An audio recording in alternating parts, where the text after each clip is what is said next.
I got loyalty, got royalty inside my DNA. I got cannabis, got war and peace inside my DNA. I got poison, pain, and joy inside my DNA. Hello guys, welcome back to my channel The Fanfic Fantasy. Join us as we explore the world of fanfiction and fantasy and bring you the best story and discussions. This is the first part of What If Tanjiro Learned All Breathing Styles? So give this video a like and subscribe for more videos in future. So let's get into the fanfic. The Kamado family had always been part of the Demon Slayer Corps, rumored to carry the original breath on from its first user. Because of that, they were considered the leaders of the Pillars. They were always on good terms with the other Slayers and the Pillars. It was their kind personalities that endeared everyone to them. Until Tanjiro, the Kamados were a force to be reckoned with. Unfortunately, an illness weakened the head of the Kamado family before his time, forcing his eldest son, Tanjiro, to slowly take over the role of the head of the family from the young age of 11. He would officially be the head 2 years later, at the age 13. If it weren't for the Flower Pillar's younger sister, Kachu Shinobu, Tanjiro would have died a couple of years earlier and way before his time. Still, Tanjiro had to go through the final selection at some point, and it was decided he would when he was 15, since he needed to learn of his duties as the head of the family along with his core training. He was 11 when the news about Kanini reached them. Tanjiro bolts, running all the way to the Butterfly Estate, as the acting head of the Kamado family and the next Sun Pillar, but mainly as a family friend to the Kachu sisters. He had last seen them only 2 days ago,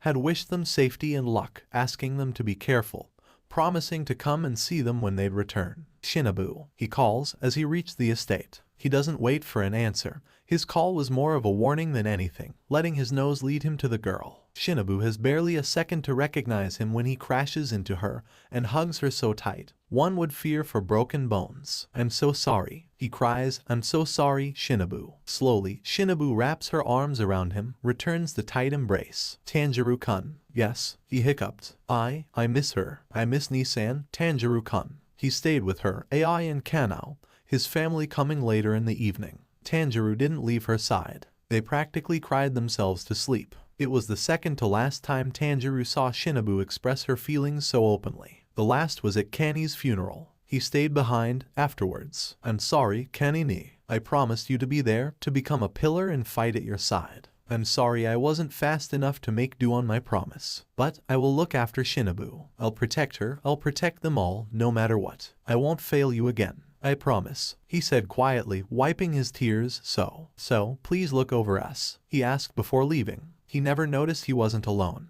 In the years that follow, Shinobu changes, imitating her sister while her anger grows, and Tanjiro throws himself in training. He tries to reach her, staying at her side as much as his training and her missions allow him. When he is 15, he is ready to enter the final selection. Irakodaki-san, the last of the people Tanjiro trained under, gives him a fox mask as a good luck charm once he proved him he was ready by cutting a boulder in half on Mountain Sajiri. As he does, 13 children in masks gather around him. "Well done," a boy with peach-colored hair said, "future Sun Pillar. Now go beat the other guy." A girl in red flower pattern yukata smiled at him. "We'll be looking over you." Another boy smiled. Tanjiro bowed at them and left. He made his way to Fujikasen Mountain where the final selection took place. Wow, blooming wisteria. They aren't supposed to bloom in this season, he thought as he ascended the mountain. He looked around at the Slayer hopefuls. That's a lot of people. Aren't those Zenitsu and Genya? And that's Kanao over there. He smiled, noticing familiar faces, waving his hand at them as they noticed him, too. His smile brightened as he saw Kiryu-kun and Kanata-chan.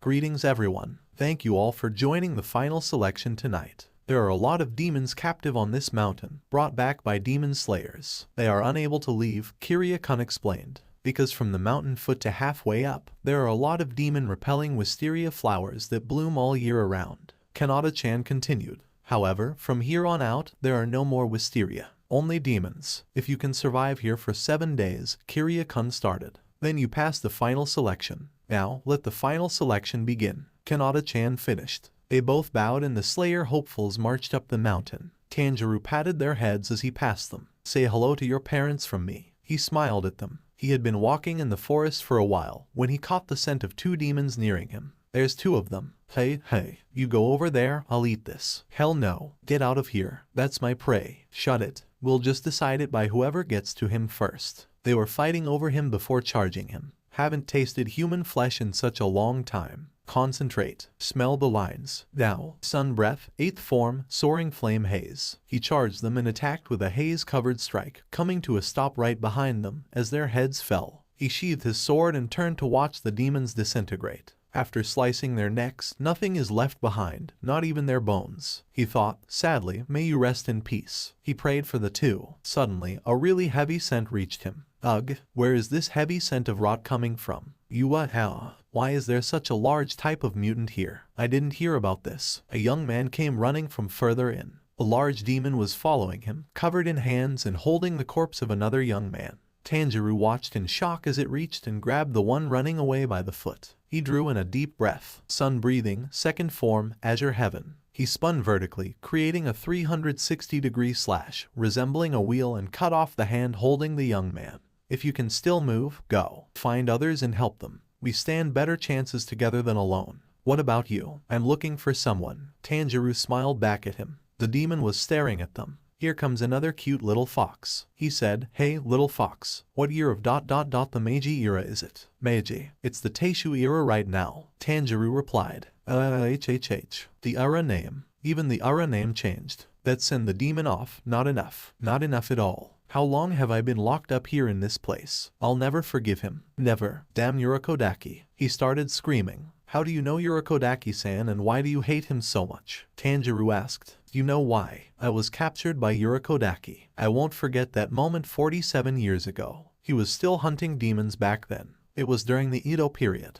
During the Kyo era. From the Edo period. You're lying. The young man shouted from behind Tanjiro. There aren't supposed to be any demons here that have lived that long. Because the demons here should only have eaten 2 or 3 people only, and demons are killed during the selection. Also demons kill each other, which makes this impossible. But I still remain alive. In this prison of Wisteria, I've eaten a total of 50 small kids. 50 of them, Tanjiro thought, remembering what he learnt about the strength of the demons compared to how many people they have eaten. 12, 13, and then you're the 14th. The demon was saying, pulling Tanjiro out of his thoughts. What are you talking about? I'm counting the number of Urokodaki's apprentices I've eaten. I've decided to kill all of his apprentices. The demon giggled. Speaking of which, the ones that left me the most impression was this pair of kids. And of those two, the kid with that rare hair color was the strongest. He had a head covered with pink hair and a scar on one side of the corners of his mouth. The other was a little girl wearing flower-patterned yukata. Even though she was small and not very powerful, she was quick and light with her movements. Those two were killed by this demon. But I met them. All 13 of them. Tanjiro thought, shocked. That fox mask is a mark. I remember the style Urokodaki uses when carving the masks. The Tengu mask he wears is carved the same way. It's called a warding mask or something, right? It was because they were wearing it that they were eaten. They're all in my stomach. It's as if Urokodaki killed them himself. It laughed. When I said these words, that little girl was so angry. She had tears shining at the corners of her eyes. After that her movements became rigid. So I plucked off her arms and legs. I see. That's what she meant. Tanjiro said to himself, tears in his eyes. You're the other guy. Sun breathing, 11th form, solar halo dragon dance. Tanjiro attacked, moving in circles, avoiding the demon's hands and slashing them away. Even when I slice off one of its hands, it regrows after a while. He thought. His nose twitched. There's a strange scent coming from the earth over there. He jumped high, avoiding the demon's hands just in time. The demon shot a hand at him while he was still in the air, and to evade it and gain a better position, Tanjiro headbutted it. Using that same hand as a foothold, Tanjiro ran towards the demon's head. Total concentration. Water breathing. 1st form, water surface slash. Urokodaki. This is for them, he said softly as he cut the head clean off. He landed close to the demon's body. Such a sorrowful scent, he thought, with tears in his eyes, turning to the outstretched hand. He held it gently in his hands. God, please, allow this person to not become a demon again when he reincarnates. He prayed, eyes closed, forehead pressed against its knuckles. Everyone, I won. You can rest now. You returned to Urokodaki-san's side, even as spirits, just like you promised. He sighed. Better find somewhere to rest for now. In the days that followed, Tanjiro did his best to protect others, while looking for Genya, Kanao, and Zenitsu. When the 7 days were up, Tanjiro looked around him at the survivors. There were 10 of them, among them that guy from that first night. He was glad his 3 friends, or acquaintances, in Genya's case, only because the boy still didn't want to make friends, were alive, standing around him, too. 10 from the about 20. He thought, I am sorry I couldn't help the others. May you rest in peace. Welcome back, Kiryu-kun said. Congratulations, Kanata-chan echoed. We are glad you made it safely. Kana was playing with a butterfly.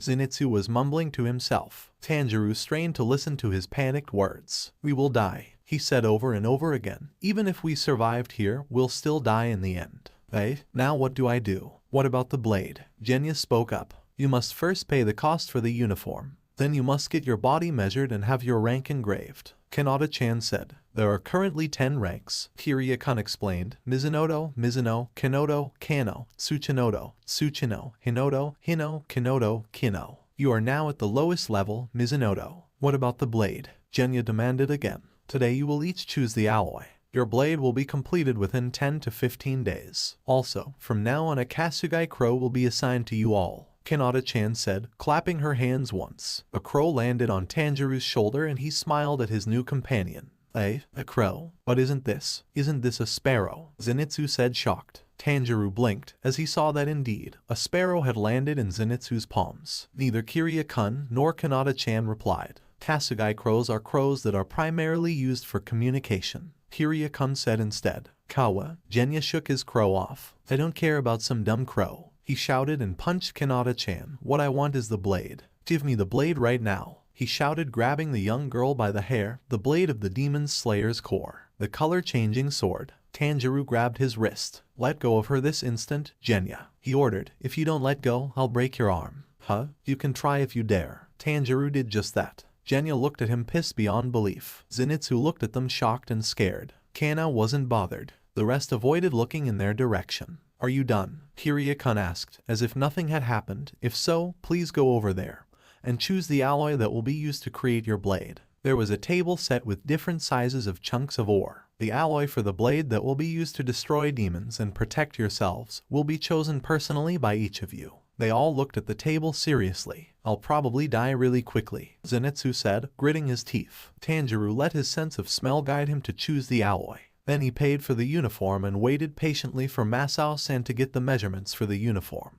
Then get the uniform itself, and then for Kiryu-kun to engrave the rank on his hand. Once that was over, Kiryu-kun and Kanata-chan bowed. We wish you luck in your upcoming battles, they said in unison. The trip back home was made in a companionable and relative silence as Kano traveled with him. Since they lived in the same area, just half an hour away from each other, Tanjiro invited her to join him on the way. He also got to know his crow a bit. His name is Tenouji Matsuman and Tanjiro hopes they'll get along. They reached the butterfly estate first. Ah, Tanjiro-san. Hello. Ai-san greeted him. Hello, Ai-san. He smiled tiredly. I'm glad to see you both passed, she said, as Kanao made her way inside. Do you wish to rest before continuing? No, I'm almost home. But thank you, Ai-san. He bowed in thanks. I'll let Shinobu-sama know you've returned home then. I'll be waiting for her visit. He waved. He continued down the road. Niisan. Hanako ran up to him, having been the one to wait for him. 4 more children spilled out of the Kamado residence, all crashing into their big brother's arms, holding him tightly. Once inside, their parents greeted him with warm smiles. Welcome home, Tanjiro, his father said. Tanjiro cried. That night, Tanjiro was sitting on the roof, staring at the stars as sleep eluded him. The moon looks beautiful tonight, a voice said softly next to his ear. Tanjiro yelped softly in surprise, falling on his back on the roof. Shinobu, he exclaimed. The young woman leaned over him with an amused smile on her lips. Hello, Tanjiro-kun, she greeted him. Tanjiro took a deep breath, trying to calm his heart, and sat up. Hello, Shinobu-san. I wanted to congratulate you on making it through final selection. I wanted to give you a present, too. You know you don't have to, Shinobu. Shinobu hummed beside him. I assumed you'd say something like that. She smiled at him. But since you are one of the 2 Mizunoto I am very fond of, you don't get to tell me I didn't have to get you a present. Tanjiro chuckled. Well, I cannot deny Shinobu-san's wishes. That would be rude of me. It would, she said, leaning close. Shinobu. He blushed. Shinobu pressed her lips to his cheek. Congratulations, Tanjiro, she said softly. I'm glad you made it out alive. Tanjiro's eyes grew wide for a second before he pulled Shinobu in his arms and held her close. There was no need for him to reply. Shinobu's arms wrapped around him as well, holding him just as tightly. 15 days later, Takeo called Tanjiro to the door. "Is this the man you're expecting?" he asked his brother. A man wearing a hat with wind chimes was walking towards their home, carrying a long parcel on his back. Tanjiro got out to greet him. "My name is Hagenzuka. I am the one that has forged the sword that will be used by Kamado Tanjiro." "I am Kamado Tanjiro." Naively, Tanjiro replied. "Please, come in and have a seat." Hagenzuka-san sat down in the middle of the road. "This is the Nichiren blade." The swordsmith started, unwrapping the box.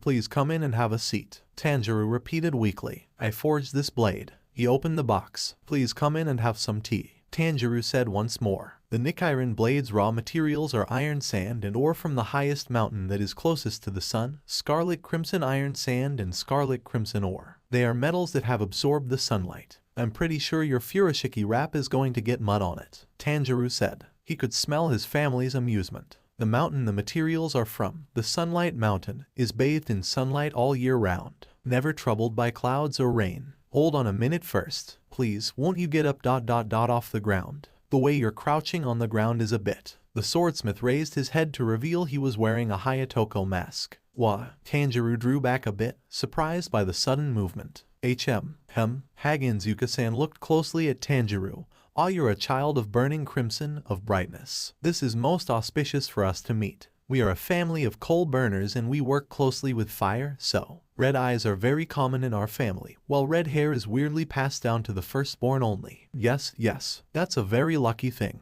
Be happy, for your family and me. Looks like the blade might turn a flaming red," he said, poking Tanjiro's cheek. "Hagenzuka-san, please come inside. I have prepared tea," Kai said, taking pity on her son. "Aw, thank you very much." Soon they were seated around the table and the swordsmith handed the sword over to Tanjiro. "All right, go on, draw the blade out of its scabbard." "Okay," the young slayer nodded. Finally he decided to come inside the house. "I should thank mother properly later." Nichiren's other name is the color-changing katana. The blade changes color based on each individual owner, he explained. "By the way, the ore you chose was too much for a katana and so I created a wakizashi as well." Tanjiro watched transfixed as both his swords turned a beautiful, in his opinion, deep shade of black. "Black," Hagenzuka-sen exclaimed. "Black," Tanjiro said serenely. "Whyyyyyyyy." The swordsmith lamented. "I thought I could finally witness a bright crimson-colored blade this time. Damn it," he shouted, pinching Tanjiro's cheek in retaliation. Oh, that's dangerous," he called out, moving his swords as far from the enraged swordsmith as possible. "Please calm down. How old are you anyways?" "I'm 37. Black swords are common in our family," Tanjiro said calmly. "We use sun breathing, that's why," he explained. In the moment of silence that followed, Tanjiro's crow landed on the table. Kamado Tanjiro, hurry up and go to the northwest town. Hurry up and go hunt demons. This is your first assignment. Remember this well. In the northwest town, young girls are constantly disappearing. Every night, there are girls that are constantly disappearing." Tanjiro frowned. He stood up and bowed to his family and swordsmith, sheathing his swords. "I'll go get dressed," he said. "Here, Tenauji, thank you for the message." He gave his crow some seeds. He is soon ready, wearing the core uniform, wearing his checkered haori over it and fastening his swords at the belt. "I'm ready," he said to his family. "Stay safe, Tanjiro," his mother said. "Be careful, Nai-san," his siblings called. "Tanjiro, breathe." His father smiled. With a nod, a determined smile and a bow, Tanjiro left for his first mission, Tenauji following him. Tanjiro reached the town and questioned the evening of the next day. As he walked, trying to locate the demon by smell, he passed by a young man looking haggard and smelling like his soul was ripped out of him. Tanjiro looked on as he stumbled away. Kazumi-san looks devastated. He heard a woman talk. He was right beside Satoko when she was taken. Another woman said, "It's so unsettling that this happens every night. Yes, I hate this. Always after nightfall, young girls are going to get abducted again." The women looked truly scared and desperate. Tanjiro turned and followed the man. "Excuse me, Kazumi-san," he called out, catching the man's attention. "I would like to inquire about the specifics of this situation. May I?" The man stared for a moment before he turned. "Follow me, please," he said weakly. Tanjiro fell into step with him. "Why do you want to know? Are you police?" "No, I am a member of the Demon Slayer Corps," Tanjiro replied seriously. "I was walking her home when it happened. Satoko was here when she disappeared," he said, pointing to a spot on the road. "Nightfall having fallen as they made their way there, you might not believe me. I believe you, Tanjiro said. I believe what you've said. He kneeled down and sniffed the road. Even though there are still some lingering traces of the demon's scent, there seems to be something else mixed in it. Seems very strange, he thought as he tried to pinpoint the demon's location. There. He got up and started running towards the scent. Why did you suddenly? Kazumi-san exclaimed, surprised by his sudden movement. The scent has gotten stronger. The demon has appeared, he explained, leaping onto the rooftops. He ran to a small alleyway and jumped back down to the road. Here, the demon is here. There are two scents, the scent of a demon and a human woman. He looked around him, but I can't find them anywhere. The place where the scent is the strongest ... is here. Tanjiro stabbed the road right below him. Yeah, the demon screamed. A swamp started forming and slowly a young girl emerged from it. Tanjiro quickly grabbed hold of her and pulled her free, jumping away from the demon that emerged after her. A caster demon, he realized. Where did you take all of the abducted women? He demanded. Suddenly the demon started grinding its teeth before submerging once more. Kazumi-san, please hold her and stay by my side. As long as you are within my range, I will be able to protect you both, he said, passing him the unconscious girl. He drew a calming breath and took a defensive stance. The demon might emerge from the ground or the walls. There's also the possibility that it might also emerge out of thin air from the sky. However, when the demon stays hidden, its smell does not vanish. He closed his eyes, focusing. It's here. Sun breathing, ninth form. He started, only to stop as he noticed there were more demons reaching out to grab him, 3 of them. Don't panic. You can take them all, he thought. Sun breathing, 10th form, shining ray of grace. The hit caused the demons to pull away, but not die. My strike was too shallow, since I changed form in the middle of the blow. Tanjiro frowned. It didn't manage to hit their necks, because they stay close to the ground, inside their swamp. He returned before Kazumi-san.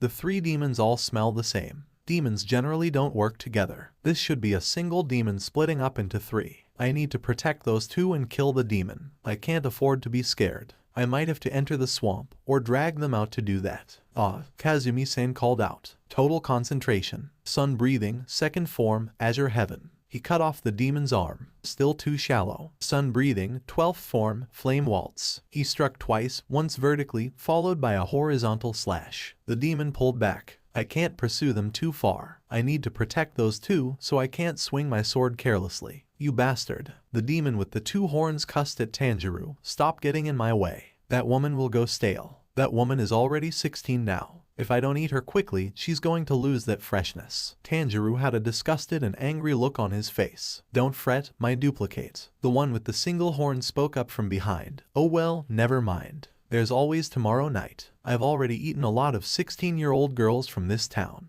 The meat of every single one of them was delicious. I've already had my fill. Well, I'm still not satisfied. I want to eat more. You monster ... that girl you kidnapped yesterday night. Give Satoko back to me immediately. Kazumi-san called. Satoko, who are you talking about? The body with the single horn replied. If that girl's hairpin is in this collection, then that means I've already eaten her, it said, opening his uniform's coat to reveal several hairpins. Kazumi-san told Tanjiro that Satoko-san's hairpin was there. What have you done? He said with a strange calmness. The ones killed are all women. If they continue living, they will become uglier and nastier, which is why I ate them. The second body said, you should be thanking us. Enough. Tanjiro sliced the demon's mouth. His mother's, Nezuko's, Hanako's and Shinobu's images flashed in his mind, quickly replaced by Kanini's. Suddenly, the third body attacked and Tanjiro managed to pull back just in time. The demon striking the wall. Sun breathing, 1st form, waltz. He cut off the demon's arm. I missed again. This demon is so fast at sinking below the earth. The second body came at him from the wall. He's appeared through the wall. Not good. He's too close. He quickly ducked under the demon's hands that made a scissors motion, as if to cut off Tanjiro's head.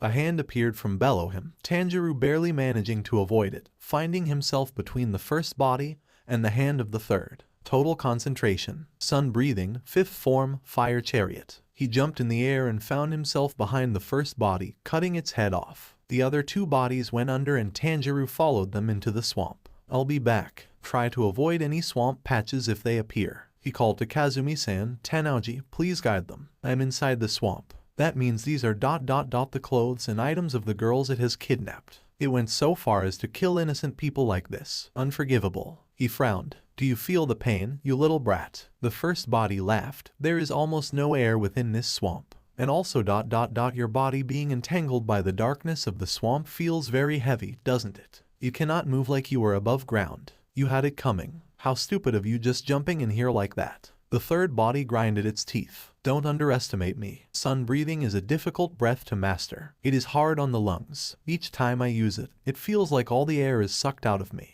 And also, I've trained with other breath users. I was taught by them and in different terrains. The air from the top of Mount Sajiri was even thinner than this. And also, I've got an attack that's able to unleash its power in water too. He thought, watching them shocked move freely in fast zigzags. Inside the water, they're able to move within the swamp like that. It doesn't matter. I'll kill it when it closes in. In an unsecure place like this with no secure foothold, the only sword style that's able to be used creates massive and strong whirling currents through a fierce twisting of the upper and lower body. He took the right stance and waited. There. That's the scent of the threads. The demons closed in. Total concentration. Water breathing, sixth form, whirlpool. The two bodies got caught in the current, their heads cut off. The whirlpool forms a giant and sharp blade, destroying everything around it and slicing open anything caught in its way. He thought, as he watched the last two bodies disintegrate. Something caught his eye. He reached and grabbed a piece of cloth, then he kicked his legs and started his ascent out of the bog.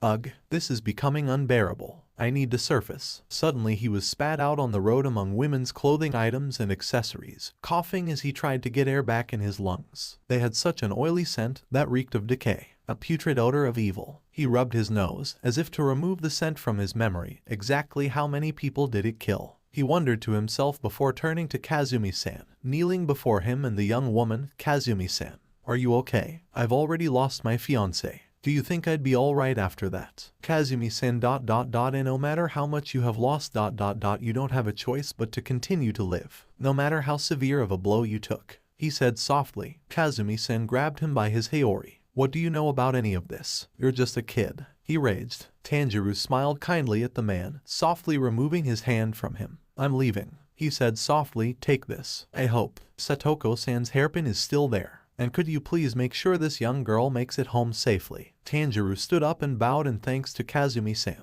And then he turned to go. I'm sorry, Kazumi-san shouted from behind him. I've said something that was overly cruel to you. Please forgive me. I'm sorry. Tanjiro turned and waved goodbye before walking away. Tenouji landed on his shoulder the moment he left town. Hello, Tenouji. He greeted his crow, giving it some seeds. The next location is Asakusa in Tokyo Prefecture. There are rumors of a demon hiding there. Kawa, hey, is it time to go to the next location already? Go now. Wait a moment. Not waiting. But Tenouji, I need to rest. And eat. I said go. Kawa, the crow ordered, pecking Tanjiro. Alright, I'm going. Oh, he replied, rubbing the side of his head. 2 days later, Tanjiro reached Asakusa. He looked around him in mild shock by the amount of people and buildings. The buildings are so tall and the streets have been developed so much. It's night, but all these lights allow me to see clearly. Are all cities like this now? Wow. He walked towards a side road near a park where he found a noodle stand. 1 bowl of Yamakane udon, please. Common right up.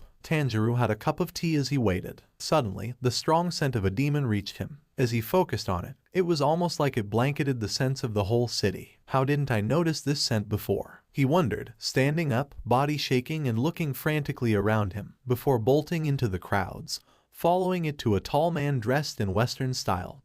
It's so strong that my body wants to turn around and run away. Tanjiro grabbed his shoulder and pulled him around, revealing wine-red eyes with slits, identifying him as a demon. There was a second in which time stopped and Tanjiro realized who was before him, just as the man's eyes widened with some sort of recognition mixed with worry as he watched his face. Daddy, who is this person? A young, female voice asked, revealing a young girl in who Tanjiro was now sure was Kibutsuji Muzan's arms. A look of dread passed from his face. This man, he's living as a human, he thought in shock. Do you have something you want from me? You seem to be in quite a panic, he said with a gentle voice. Ah, what's this? Mama, these are humans, he thought, his hand coming up, covering his mouth in dread. The girl and the woman both smell like humans. Do they not understand? Do they not know? This guy is a demon that eats humans. Is it somebody familiar? The woman asked. No. This is just a child we don't know. Seems that he's in some sort of trouble. Might it be ... that he mistook us for somebody else, he said, as his hand, faster than any other human could see, reached out and scratched the back of a man's neck. Well, is that what's going on? Husband, what happened to you? Eva. The man screamed in pain. Kaya, the wife screamed as he attacked her. Stop. Tanjiro pushed in between Muzan and his wife, crashing into the newly turned demon and keeping him down, away from eating his wife or anyone else. What's going on? Somebody's bleeding. Tanjiro quickly pulled out and bunched up his scarf, shoving it in the man's mouth. Husband, madam, please mind your own safety first compared to caring about your husband. Tanjiro called over his shoulder. Please use some fabric to cover your wound and apply pressure to it. He gave first aid directions before turning back to the man struggling in his hands. It'll be fine. There will definitely be a way. The madam wasn't dealt a mortal wound, so she will be fine. And this person hasn't harmed anybody yet as well. Rei-san, it's too dangerous. Let's go to the other side. He heard Muzan say. Tanjiro looked up. Damn it, I can't just leave this person and not care about him. And I can't let him go. If he really is Muzan, Kibutsuji Muzan, no matter where you run to, I won't let you get away. He shouted, stopping him and the woman from leaving. What's the matter with that boy, Tsukihiko-san? The woman asked, truly worried. I will follow you to the ends of hell itself if I have to and remove your head with my blade. He shouted, looking at Muzan. I will absolutely never forgive you. You, what are you doing? The police had arrived. Step aside. Are you drunk? Break it up. Get out of the way. Back off. Back off. Move. The police created an open space around Tanjiro and the man. No, I can't let go of this man. Please, provide me some restraining equipment, some handcuffs. Please, please don't pull me away. Tanjiro struggled against the officers. I am the only one who can subdue him. Look at this man's face. Has he lost his mind? Pull the young one off of him. Understood. Don't do that. Stop. I don't want this person to kill anyone. Don't interfere, I beg of you. Tanjiro was trying to cling to the man. Suddenly everything stopped. What is that fragrant scent? What are all these patterns? I can't see my surroundings. Tanjiro noticed that everyone around him was panicking, unable to see. Is this some sort of attack? Not good. I can't let this man hurt anyone, but I can't protect the people like this. Tanjiro was looking around him, trying to pinpoint where the attack was coming from. A gentle female voice caught his attention. Even though he was turned into a demon, still use the word person for him. And you are trying to save him, so I shall lend you a hand as well and help you. Tanjiro blinked at the woman and the young man that approached him. Why? He asked. You ... your scent is. Indeed. I am a demon ... and also a doctor. And I also want to see Kibutsuji eradicated. I see. Tanjiro looked at the female demon and nodded. I trust you. Just like that. You have an honest scent. Tanjiro smiled kindly. I will take this man and his wife to my house to be treated. Please follow me. Wait. I need to do something first. He said, embarrassed. What could be more important? The boy scoffed. I ordered some udon at a street vendor. It's bad manners to order food and not eat it. He smiled sheepishly. The female demon looked surprised, before smiling kindly. Then, go on ahead, she said. You can come by a little later. Thank you very much. He bowed at the woman. He ran towards the road the vendor was. The man was waiting for him, furious. Listen here. You can't order and leave. It's not about the money. If you don't eat the udon I made, I'll never forgive you. The store owner said, passionately. I am terribly sorry. Tanjiro bowed. Thank you for the meal. He practically inhaled it. It was delicious. As long as you get, it's fine. Come again. Tanjiro walked towards the scent of the two demons, only to stop as he noticed the young boy was waiting for him. Were you waiting for me? I am sorry I kept you waiting. I could have followed the scent. We're under a concealment spell to mask it from others, so there's no way you would have been able to find us. He said, follow me. He turned and led the way, not caring if Tanjiro really followed. He's a very curt person. Tanjiro thought to himself. I'm back, and I brought the Slayer. The boy said, welcome back. The Dr. Demon turned to look at them. Are they all right? Tanjiro asked once he noticed the wife from earlier, sleeping on a patient's bed. I'm sorry to have left them to you. The woman will be fine. But her husband ... it's a different case. It's unfortunate, but he's held in the dungeon right now. Is it uncomfortable for you to treat people's wounds? Tanjiro asked her, worried for her. The boy chopped his neck. Are you suggesting that because we're demons the flesh and blood of the humans we treat makes us drool? He frowned, offended. Enough. Why must you resort to violence? The woman asked. I haven't introduced us yet. My name is Tameo and this boy is Yushiro. Please, try to get along. He's hard to get along with. That it might be a little bit difficult ... or maybe impossible. Tanjiro noticed Yushiru's hostility, but I can't really do anything about it. Ah, pleased to meet you, Tameo-san, Yushiro. My name is Kamado Tanjiro. He bowed. To answer your question, I don't think it's that uncomfortable. I have an easier time with it compared to other demons. I have altered my body and removed Kibutsuji's curse. Curse? Altered your body? He wondered, following Tameo-san to a room they could talk. Pardon me for disturbing, he said softly. It means that I no longer need to feed on humans to survive. Tameo-san explained, removing the doctor's robe. All I need is to drink a small amount of blood, that's all. Blood? He blinked as he sat down. That's. Maybe you might think it's disgusting ... but we buy blood saying it's for blood transfusions from people in need of money. She explained, of course, we never take that much to hurt them. Oh, I see. So that's why they don't have the distinctly heavy scent of demons on them, he thought. But they still do need human blood to survive. Yushiro needs even less blood than I do. I was the one who turned him. Tameo-san continued. Huh? You did? But ... Tanjiro was surprised, I thought. Indeed,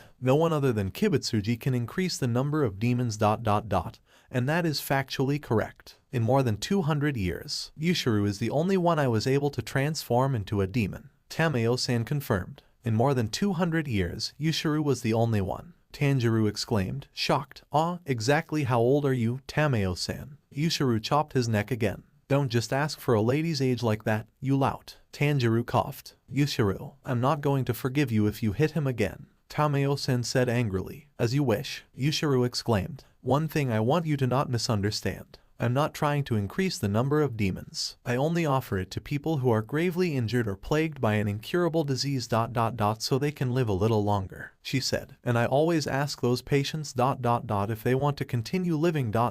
even if it means they'll be turned into a demon. Tanjiro drew in a deep breath. Her scent tells me she is without deceit. I can trust her. He nodded once. I believe you, Tameo-san, he said. I came here on rumors of a demon hiding. As far as I am concerned, you two are human, so there is no need for me to be here, beyond to report that the demon in hiding was Kibutsuji Muzan, he said with a kind smile. Thank you, Tameo-san replied. You said you wanted Muzan dead. I could tell by his scent that he is insanely strong. Do you know if there is a way to defeat him? To either weaken him or strengthen the demon slayers? There is a way. There is. Tanjiro leaned closer. Don't get too close to Tameo-sama. Yushiro pushed him back. Yushiro, I didn't hit him, Tameo-sama. I only pushed him back. Don't do either of those things, she admonished her aide. I have been trying to find a way to create a poison or a drug that could work on him. However, at the moment, I haven't had any luck in creating it. To do so, I'd need to investigate a large amount of demon blood. Tameo-san said, I have a favor to ask of you, Tanjiro-san.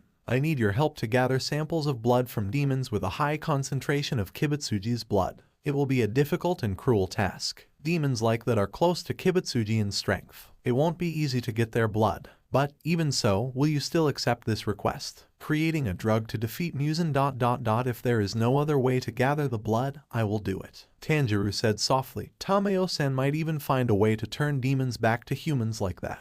That could help many people, right? He smiled. Tameo-san had a surprised look on her face before it melted to a soft smile.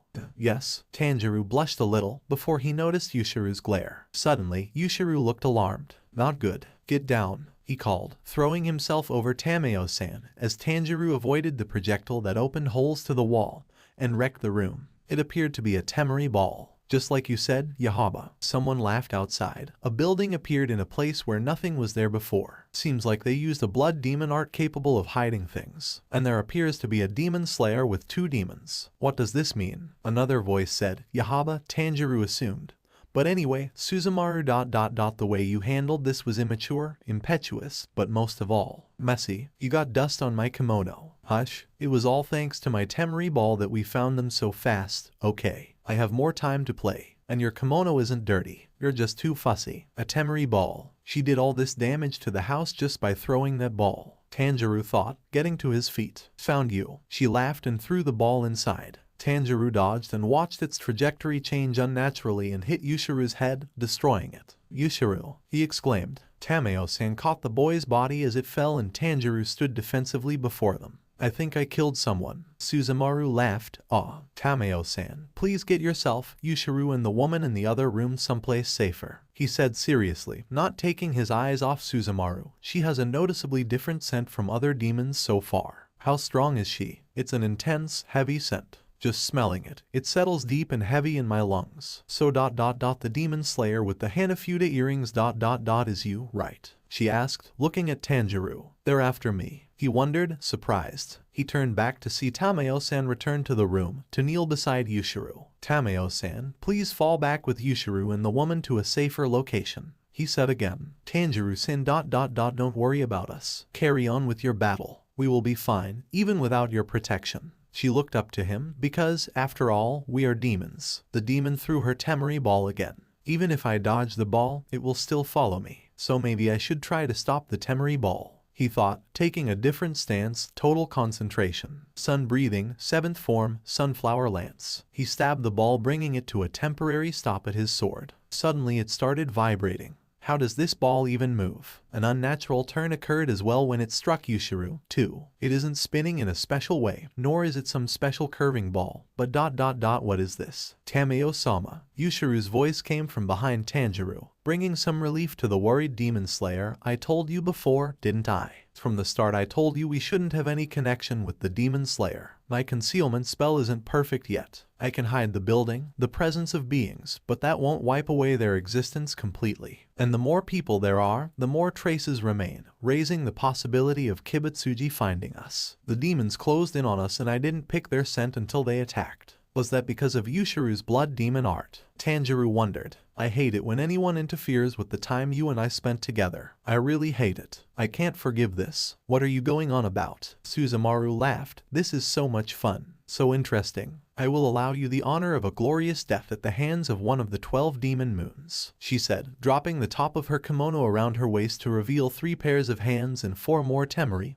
Now let's play. Until the night ends. Until your life ends. Isn't that overkill? Tanjiro shouted, sending 2 moons against 1 bottom-level slayer. Suzumaru started throwing her temeri, tearing the house apart. Tanjiro sliced at them, cutting them in half. But they still moved and attacked him. If I slice them, their power decreases. But even so, they still come for me. There are 2 distinct scents, which means that there are indeed 2 demons here, and I can tell their location by scent. However, he was jumping over the temeri balls and ducking under them as he analyzed the situation. Even without hitting on anything, their trajectories are able to change in mid-air. As he landed, he noticed that Tameo-san and Yushiro were hurt badly. It's no use. I don't have time to cover them as well, he thought, as he barely avoided another blow. Don't worry about us, Tanjiro-san. We can recover. Tameo-san called out. Hey, you, stupid demon slayer. Yushiro called to him. If you look at the arrows, you'll know which direction they will be going. Just avoid the arrows. If you do that, then you will be able to cut off her head. You can do that, right? I'll lend you my sight. Tanjiro looked at Yushiro, surprised by that information, as the boy demon threw him something. That turned to be a piece of paper with an eye theme drawn on it. That stuck on Tanjiro's forehead by way of an acupuncture needle. I can see them. So the other demon uses these arrows to control the path of the balls in order to strike. Thanks, Yushiro. I can see the arrows now, he called as he refocused on the 2 demons, one in front of him, the other hiding on a tree. Sun breathing, 11th form, solar halo dragon dance. He spins around the arrows, slicing the temeri balls, as he closes into Suzumaru and cuts off her arms. If you're in the 12 moons, then I need to get some of your blood, he said, looking back at Suzumaru. Be careful. You can't let your guard down even for a bit. If they really are in the 12 demon moons then they vastly stronger than the demons you've faced before. Yushiro shouted. All right, I hear you. I'll be careful. Tanjiro called back. But I need an opening to cut off her and the other one's heads. Suzumaru laughed as she grew her arms back. She grew her arms faster than it takes me to blink. Her regeneration is faster than that of the demons I fought during the final selection. Now, time to die, the demon called, throwing a temeri hard at Tanjiro, who managed to sidestep it. Demon Hunter, you need to get rid of the arrow demon first, Yushiro called. As he stepped out of the house, we'll handle the temeri demon. Got it. He turned and ran towards the tree as Yushiro stood before the temeri demon. I need to collect some of his blood, Tanjiro reminded himself as he jumped and sliced at the demon, in order to find a way to defeat Muzan. I'll fight any demon that stands in my way. Fight and win. You'll ruin my kimono, he shouted, getting off the tree. There, I can see the thread. He got ready, sun breathing, 1st form, waltz. What a dirty child you are. Stay away from me, Yahaba said, and the eye on the palm of his right hand blinked. The thread snapped. The thread was severed. Tanjiro froze in place, noticing he was caught in an arrow that pointed backwards. Shit. Quick, change the style, he thought, adjusting his breathing. Sun breathing, 8th form, soaring flame haze. He slashed at Yahaba just in time to cut at his kimono as the arrow threw him from tree to tree, and then up in the air, letting gravity pull him down to his demise. Ugh, that attack really hurts, he thought. I need to use a technique to soften the impact. He changed his breathing pattern. Sun breathing, 6th form, burning sun. Tanjiro struck the ground, allowing him to fall with a whole lot less force. Suzumaru ... I sent that demon over there. Tameo ... the runaway. She'll make a fine present. Is that so? Suzumaru grinned. This is fun. Yahaba, wouldn't it be better to take back 3 heads? No, just 2. The demon hunters and the runaways, Yahaba said, patting his kimono down. The other one is useless. Tanjiro stood up and gritted his teeth. What can I do? I can't afford to lose. But even though I can see the threads, he's still hard to hit. Which technique? And it's pointless to strike if I can't land a solid hit. If I am even slightly off my calculations, then the technique won't have enough force. He can also use the arrows to change the course of my blade. He analyzed the situation quickly and, I know it's disrespectful of me, but those eyeballs in his palms are really disgusting.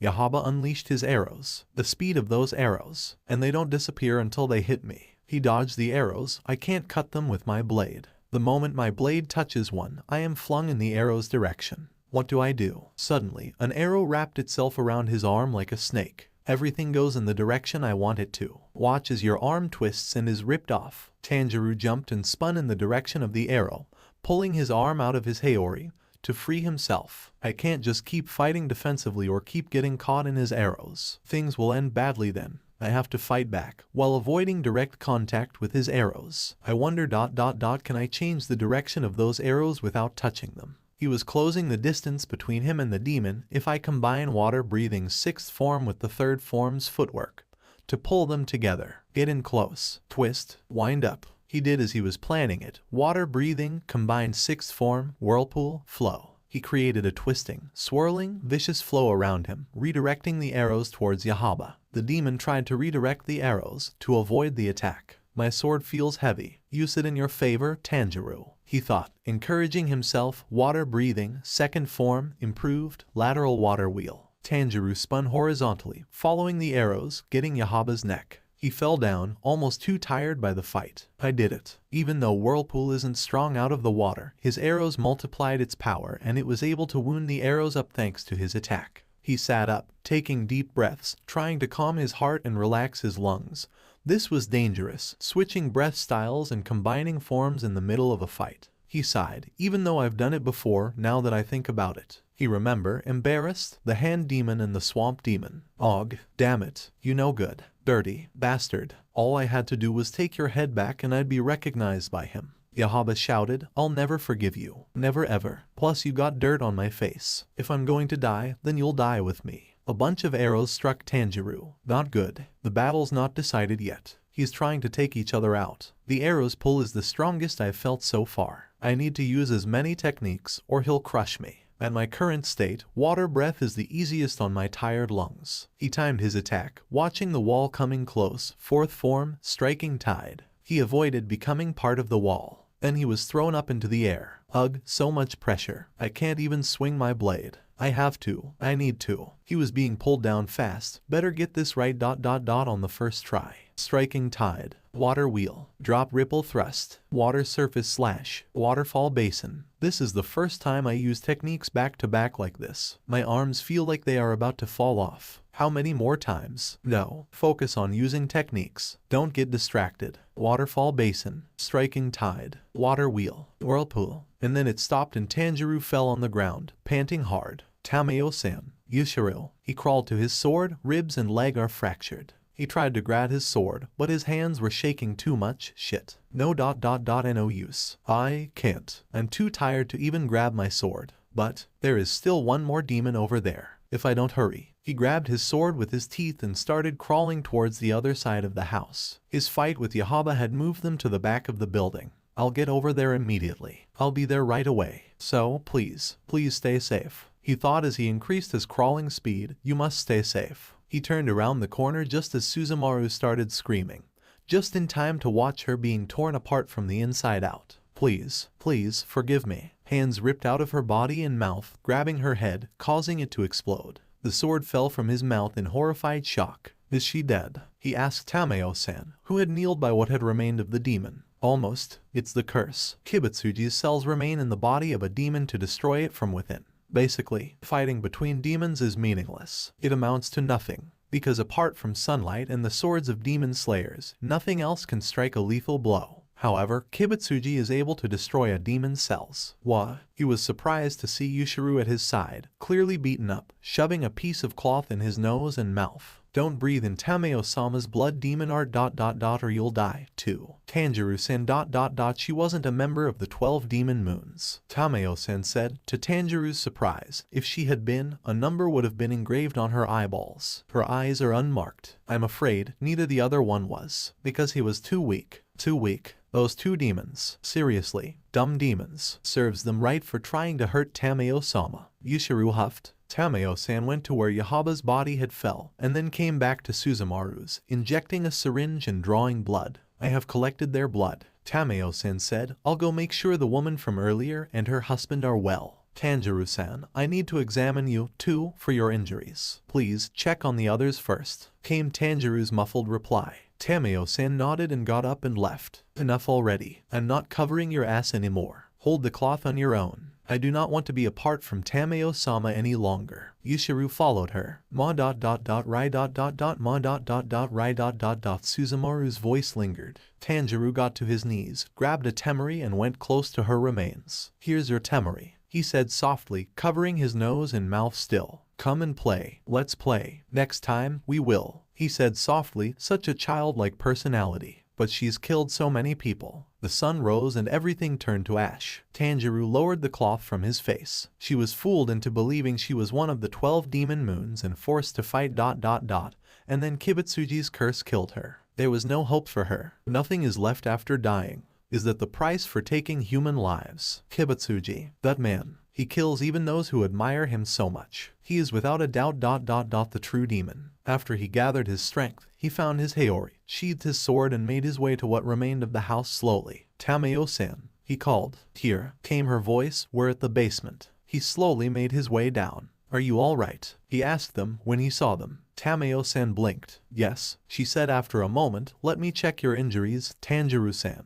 She helped him sit down and did the best she could with next to no medical supplies, bandaging his ribs. Can I ask what exactly happened with the ball demon? The curse? No demon can speak Kibutsuji's name. That's why he is referred to as that man, lord and so on. That was what happens otherwise. Demons are created as extensions of Kibutsuji, so whatever they see, say, think and do reaches him as well. The accuracy varies depending on the distance.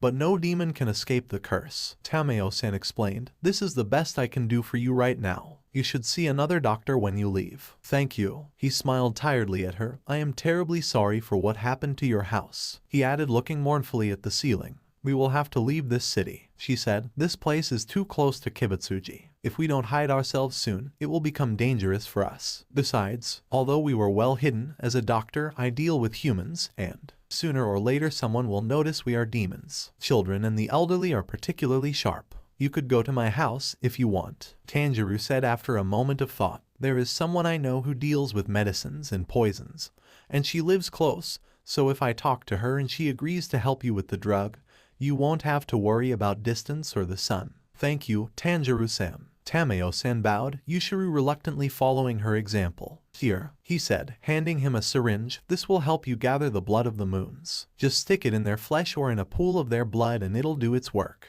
He explained, and this is Chachimaru. He pointed to a calico cat. He is Tameo-sama's familiar. He'll follow you and carry the blood back to us. He'll be under a concealment spell. He'll appear and disappear when he meows. Thank you, Yushiro. He smiled kindly at the demon boy. I'll be off, then. Here, this is where my house is. He gave Tameo-san the directions to the Kamado residence. I will send word of you ahead, so mother will know to expect the 4 of you, he said, looking past the 2 demons. Tameo-san looked at the couple behind them. We are in your debt. Oh, no, if you manage to make that drug, we will be in your department. Tanjiro bowed. and with a final smile, Tanjiro was on his way once more. Tenouji came to rest on his shoulder. Before you tell me where is my next assignment, could you carry a letter to my mother? Kaowa, I will. Thank you, Tenouji. He smiled at his crow. He then sat down, pulled out a piece of paper and a pen and started his quick letter. There. Thank you again, Tenouji. He tied the letter to his leg. Start going south. Kawa, I'll return in a couple of days. Kawa, and with those parting words, Tanjiro watched his crow go as he turned south. 2 days later, Tenouji found him again. South, southeast. He shouted, south, southeast. South, southeast. Your next location is south, southeast. I got it. I got it. Could you quiet down a bit, please? Tanjiro was rubbing his right ear. Please. A loud, whiny voice startled Slayer and Crow. Please. I beg you. Marry me. I don't know when I'll die, so I want you to marry me. Please. Why? Kawa. Suddenly a sparrow came towards them and landed on Tanjiro's open palms. Chirp. Chirp. The sparrow sounded distressed. Chirp. Chirp chirp. Ah, I see. Tanjiro nodded, tuning out Zenitsu's cries, because Tanjiro had recognized his friend and fellow slayer.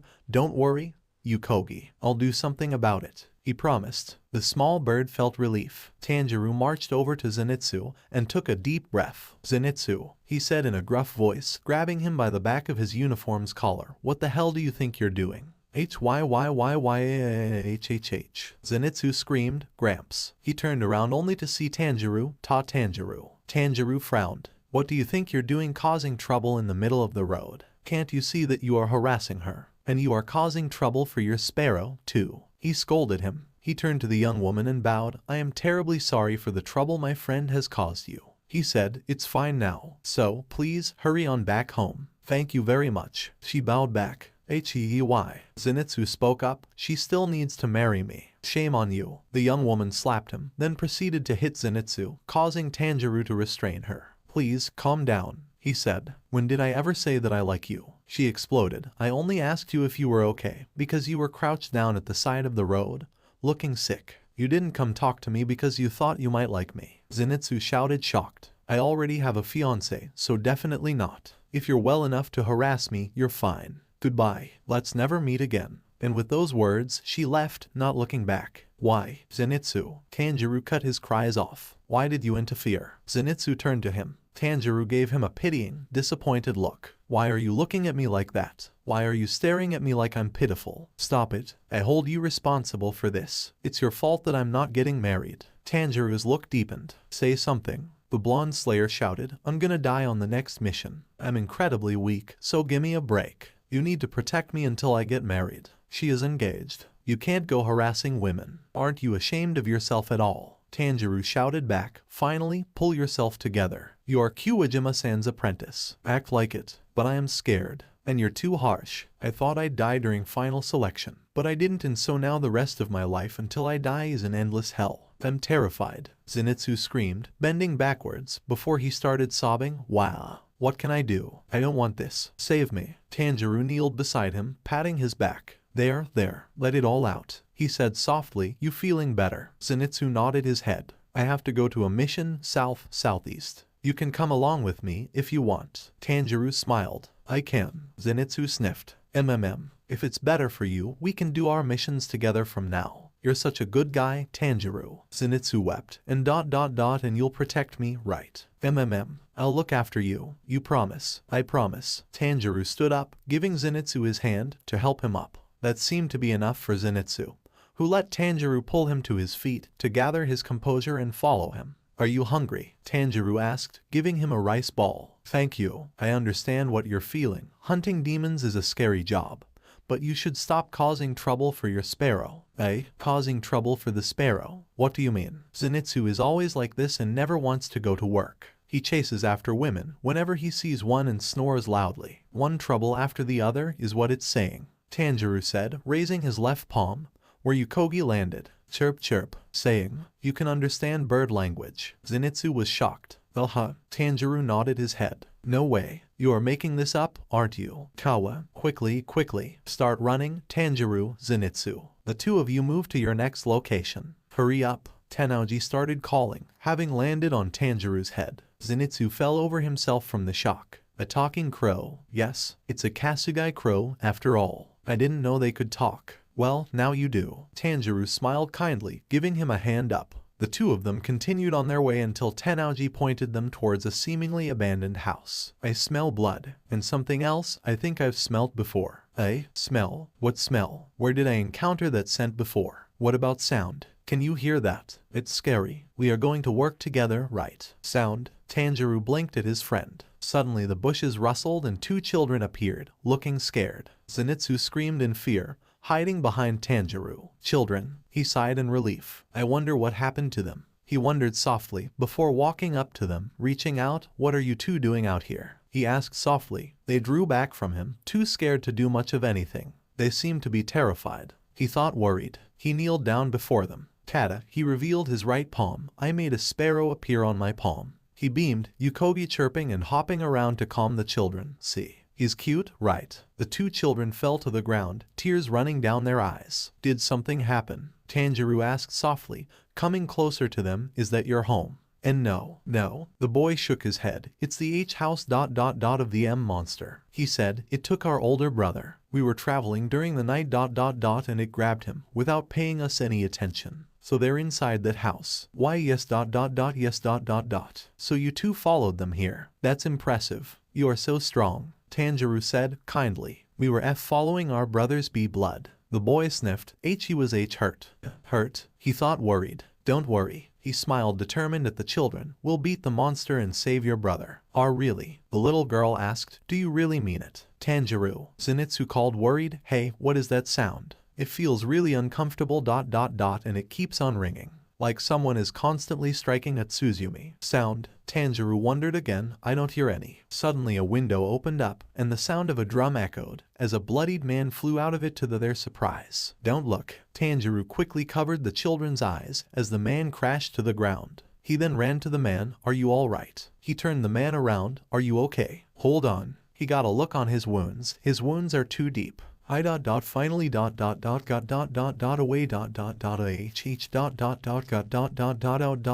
finally got outside but am going to die. Am I dying? Tanjiro hugged the man. If I knew more about treating injuries beyond field first aid, then maybe. If Shinobu-san was here. A growl came from the inside of the house, calling their attention. Then he looked at the man in his arms. He's dead. He was in great pain. He must have suffered a lot. He isn't our brother. The boy stammered. Our brother wore an orange kimono. So, several people have been captured. He thought. Then he laid him back down gently. I'm so sorry. When I get back, I'll give you a proper funeral. He got up. Zenitsu, let's go. The blonde slayer shook his head in fear. I see. I understand. He turned to go inside on his own. Why are you looking at me with such disdain and fury? I'll come along.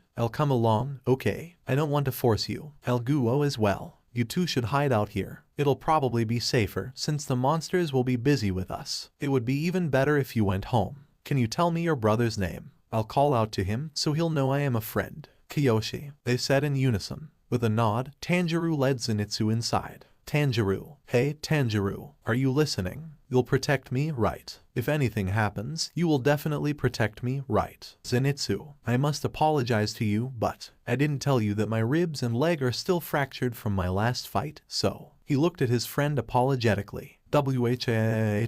Why do you have bone fractures? How did you get bone fractures? If you're hurt, then who's gonna protect me? I quote MGONNDIE. WAHH. What do we do? What do I do? We're gonna die. I quote gonna die. Being told you have bone fractures has killed me. I quote already dead. 99% already dead. Zenitsu was screaming. Zenitsu, be quiet. You'll be fine. Stop comforting me. You can't fool me. Zenitsu, listen to me. I know that you. No, you can't. Why did you two come inside? Tanjiro saw the two kids run after them.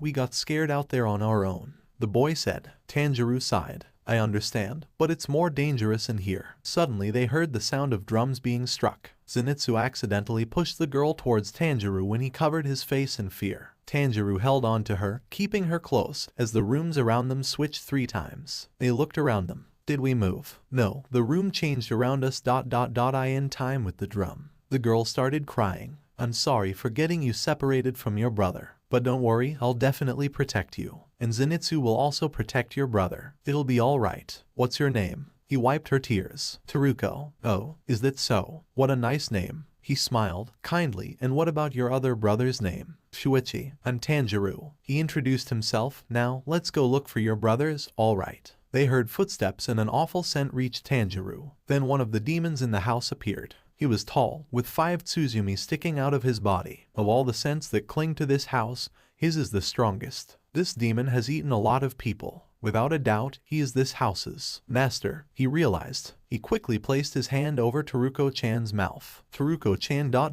try not to scream. The room might move, so don't go into the hall. Slide back ... and hide behind those shelves. He whispered to the little girl. He took his stance and faced the demon. Why does everyone keeps barging in my house? Does everyone not know any manners? It's so aggravating. It pisses me off. It's my prey. It's my prey. I found it in my territory. Those bastards. The demon was ranting. My name is Kamado Tanjiro, rank Mizunoto of the Demon Slayer Corps. I am here to cut your head. Tanjiro called out. He then charged towards the demon. I finally found a child with merchai, with rare blood, but he struck the drum on his right shoulder, just as Tanjiro was closing in and the room flipped. Taruko-chan. He glanced back to the girl as he landed on the wall. The tatami mats went to the wall. No, the entire room rotated. That must be this demon's blood demon art. The whole mansion is this demon's territory. He realized quickly. His nose caught a scent. What's going on? Another scent ... and it's getting closer. Suddenly the wall across from him, or above him, burst through and a person with a boar head fell in. Pegasalt. Common through. He was calling. Who is that? Is he wearing a boar head? Tanjiro looked on shocked ... and carrying Nichiren blades. Alright, monster. Come die in battle. I wanna get stronger and go even higher ... so you are my stepping stone. The boarman shouted before charging. Aggravating. So aggravating. The demon struck his right Tsuzumi once more, rotating the room once more. Taruko-chan screamed. Taruko-chan. Hold on to the furniture, Tanjiro called out, barely managing to raise his left arm to avoid getting the boarman's foot in his face, as he used him to vault himself at the demon. This demon has a supernatural ability. Don't swing your swords so wildly at it. He called after him, aggravating. These little insects infecting and making a mess in my house. The demon struck his left shoulder twice. Taruko-chan screamed in pain as Boarman stepped on her. The room spun around. He laughed. This is interesting. This is fun. Tanjiro saw and grabbed his leg, flipping him off Taruko-chan. Don't go around stepping on people like that. What did you do, you brat? Who are you? He asked, surprised. How could you step on top of a small girl like that? Not bad. Not bad. That was a nice throw there. No human has ever thrown me before. He laughed, rushing at Tanjiro. Why is he rushing at me? Isn't he a member of the Demon Slayer Corps? Tanjiro jumped back. My swords bring pain. This isn't a blade that can be used by little children. I'm so proud of their edges that rip and tear. Stop messing around. The demon's right there. Tanjiro called, jumping away from Boarman. What do I care? Damn insects. Begone. Die. The demon struck the Tsuzumi on his chest. Tanjiro jumped away and Boarman stopped his attack, as 3 slashes appeared on the tatami. Good. Not bad. Boarman laughed. The tatami was suddenly shredded ... in the shape of a demon's claws ... in time with the drum. He watched as Boarman avoided another claw attack and what Tsuzumi the demon struck. Right turn. The demon hit the one on his right shoulder. Left turn. He struck the left one. Insects. Damned insects. Boarman fell out of the room through an open door. I'm starting to understand. The drums on his shoulders rotate the room left and right, depending on which one he strikes, he thought, while the one on his chest creates the scratches. Just then a drum was struck and the room changed once more. The room changed again. But what's going on? The demon didn't strike the drum just now. This room has different demon scents. Does that mean that there is another demon with a drum, too? If so, wait, I smell blood. Tanjiro got up and went to the door. Stay behind me, he told Taruko-chan. Okay. Tanjiro looked out, but quickly turned away. Another body. What's wrong? It's nothing. There are no demons. Let's go somewhere else. Don't look back. Just face straight ahead, he said, placing himself behind Taruko-chan, blocking the view of the body behind them as much as possible. There is that blood scent again. I know I've smelt it somewhere before, too. And it seems the amount lost is small. They stood outside the room where the oddly familiar scent was. SHHH. He whispered at Taruko-chan. The little girl nodded. He opened the door suddenly, only to see a young boy with a drum ready to strike it. Kiyoshi Nai-san. Taruko-chan shouted, running inside. The boy stopped just in time. Big brother, Teruko. The two hugged each other. Who is that? He asked tearfully. I'm Kamado Tanjiro. I came to defeat those demons. Tanjiro introduced himself, kneeling beside him. Now, show me your wounds. You did well surviving all on your own, he said, patting the boy's shoulder. Kiyoshi-kun cried. Oh, Kiyoshi. Teruko-chan hugged her brother. Ta-da. This salve is wonderful. My friend made it. He produced a small pack. Friend? Yes, she is amazing with medicines, Tanjiro said with a soft smile as he applied the salve on the wound and then tied it. There. All done. The pain is fading, right? Yes. Tanjiro then got serious. Can you tell me what happened here? I was kidnapped by that monster ... and it ... it wanted to eat me. Kiyoshi-kun started after a moment. Then more monsters came from somewhere and ... they started fighting ... over who would ... get to eat me. One ... of them ... had a Tsuzumi drum growing on his body. When one of them hit him, the Tsuzumi fell down. So I grabbed it. If I hit the drum, the rooms change, which is how I survived. The demon said. Something about Merchai. Yes, that's right. He calls me Merchai, Kiyoshi-kun exclaimed. Kawa. Merchai means someone who has rare blood, Tenouji explained to the children, jumping out of Tanjiro's Haori. Whoa, Kawa, I'm gonna peck your eyes out. Tenouji mock threatened the kids. Aw, Tenouji, stop that. Don't scare them. He softly admonished his crow. But what does that mean? Kiyoshi-kun asked. Humans have different types of blood, Tanjiro started. One type of particular rare blood is something of a demonic delicacy. Eating one person with Merchai is equal to 50 or 100 ordinary people. Tenouji continued. Merchai is a feast for demons. A great feast. Tanjiro was still trying to remember why the smell of Kiyoshi-kun's blood was familiar. And then it clicked. Like Shinazugawa-san, he exclaimed. Tenouji nodded at him. Then he caught the scent of the drum demon. I am going to step outside of this room. What? Stay calm. It's okay. I'm going to go fight the demons, he told Kiyoshi-kun, holding the boy's shoulder. Then he turned to Teruko-chan, patting her head. Listen, Teruko-chan. Your brother is really tired now, so you have to care for him. The moment I leave the room, hit the Tsuzumi to move the room, like Kiyoshi was doing. If you hear someone trying to open the door ... hit the drum and flee immediately. Tanjiro gave her instructions. I promise to come back for you. I'll follow your scents. I will call out your names before I open the door. He placed his hands on their shoulders. Hang in there for just a little longer. Can you do that? They nodded. Very well. You're both very strong. He smiled at them. I'll be back. Just as the demon appeared, Tanjiro dashed outside of the room. Beat the drum now, he called. Teruko-chan did as she was told and the room vanished from behind him, leaving him alone with the demon. Bugs. Hateful insects. The demon was mad. He struck his drums and the room spun. Then he hit another drum and Tanjiro ducked to avoid the claw attack. Oh, I see. The right hip spins the room forward, while the left backwards. He barely managed to avoid the attacks, as his eye-body coordination was getting used to the speed of the demon's strikes. Wow, that's fast. The speed of the rotations and attacks is incredible, he thought. Impressed, Tameo-san treated my wounds, but I'm not fully healed. Can I win ... I in this condition? Those wounds hurt so bad that I can barely stand it. I was in mild pain even as I was walking down the road. But when I had to pull Zenitsu from that girl ... it caused me immense pain. As the eldest son, as the head of the Kamado family, I've learned to put up with a lot, so I can endure it. When I brace myself, my bones grind together and I can't generate any strength. The demon's claw attack is scary, so I can't get too close. I'm so wobbly. I'm afraid that just getting within range will cause enough pain to make my legs weak ... and then I'll get sliced. He thought. I'm injured, so I keep imagining bad things. Which breathe. Water can take any form. It's square in a box and round in a bottle. But it still is strong enough to break rocks and it can flow everywhere. He remembered Yurakodaki-san saying. That's right. Water can fight any opponent. If you're injured, flow to compensate for that. You can become any shape. The flow never ends. But it's not just my body that's injured. My spirit is too. Well, an injured Tanjiro won't do. Zenitsu whined in his memories. Won't do at all. Really can't have you like that. Okay, I got it. Pipe down already, would ya? Tanjiro screamed at Zenitsu's vision. Look straight ahead and move forward. Cheer yourself and get a grip. You can do it, Tanjiro. From this point on, even injured or broken, I'll keep on going forward. No matter what, I'll never yield to demons. I can do this. I know I can. I can get this done. I may have broken bones or whatever, but I can do this. I can fight, he thought as he dodged another claw attack. I'll show that even a broken Tanjiro is still a formidable opponent. He fell back, hitting against the wall, but the situation hasn't changed. Motivation alone won't work. My head. I gotta use my head. But there is no time to think things through. Wow, that was close. Tanjiro barely managed to avoid losing his head. Begone insects. The demon screamed, increasing his drumming speed. He can drum ...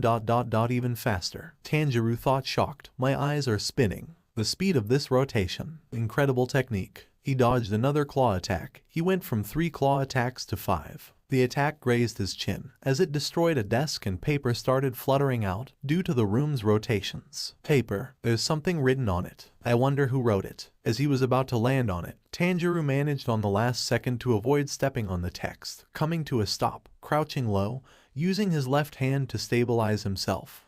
I got it. He realized as he avoided another claw attack. Now I know. Avoiding the paper showed me ... how to move and breathe without increasing my pain. I must take short, shallow and rapid breaths. That type of breathing will increase the muscles around my fractured leg. And before each claw attack, there's a moldy scent. He thought, here it comes ... the claw attack. Above me. He ducked under it. Total concentration. Water breathing, 9th form, splashing water flow, turbulent. Using the water breath's 9th form, Tanjiro moved around the rotating room, avoiding the demon's attacks, using the minimum time and surface to land to move freely. Go. Inside. Almost there. Forward. He jumped between the claw attack, getting toward the torso. Of all the movements, the water breathing's 9th form minimized landing time and area, making it perfect for this rotating room. It allows me to move in any direction, and is well suited for a fight with such uncertain footing. He saw the thread. He drew a deep breath. Sun breathing, 9th form, the setting sun. He jumped towards the demon, flipped in the air ready to deliver the finishing slash. Your blood demon art was incredible, he said with seriousness, giving the recognition due to a strong opponent.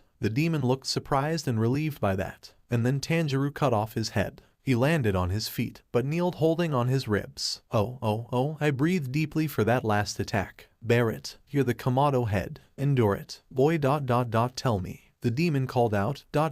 was my blood demon art truly that good? He asked. It truly was. But I cannot forgive the death ... of innocent humans, he said seriously, walking closer to the demon. I thought so. What's your name? He asked as he stuck Yushiru's syringe in the demon's arm. Kyogai. I'll remember you. Tanjiro nodded, picking the tool. It automatically gathered the blood once I stuck it in the body. Yushiru is really talented building this. The blood gathers in the handle. Chachimaru, he called. Meow. Hey, there. He rubbed the cat under its chin. Take this to Tameo-san for me, he said, placing the syringe in the leather pouch on its back. Thank you. Take care now. Tanjiro watched the cat hop away, before hearing it meowing around the corner. Sighing, he got up and picked up the scattered pieces of paper. He read through a few pages as he tidied up, deciding to keep and read the manuscript on the road. May you rest in peace. He prayed for Kyogai after he had disintegrated. Then, he ran towards the room Kiyoshi-kun and Teruko-chan were. Kiyoshi-kun. Teruko-chan. He called out and opened the door. The 2 children screamed and threw at him anything they could get their hands on. Why are you throwing things at me? Tanjiro exclaimed, ducking from a vase. Tanjiro nai. We're sorry. The Tsuzumi vanished, so we panicked. Alright. Tanjiro kneeled before Kiyoshi-kun.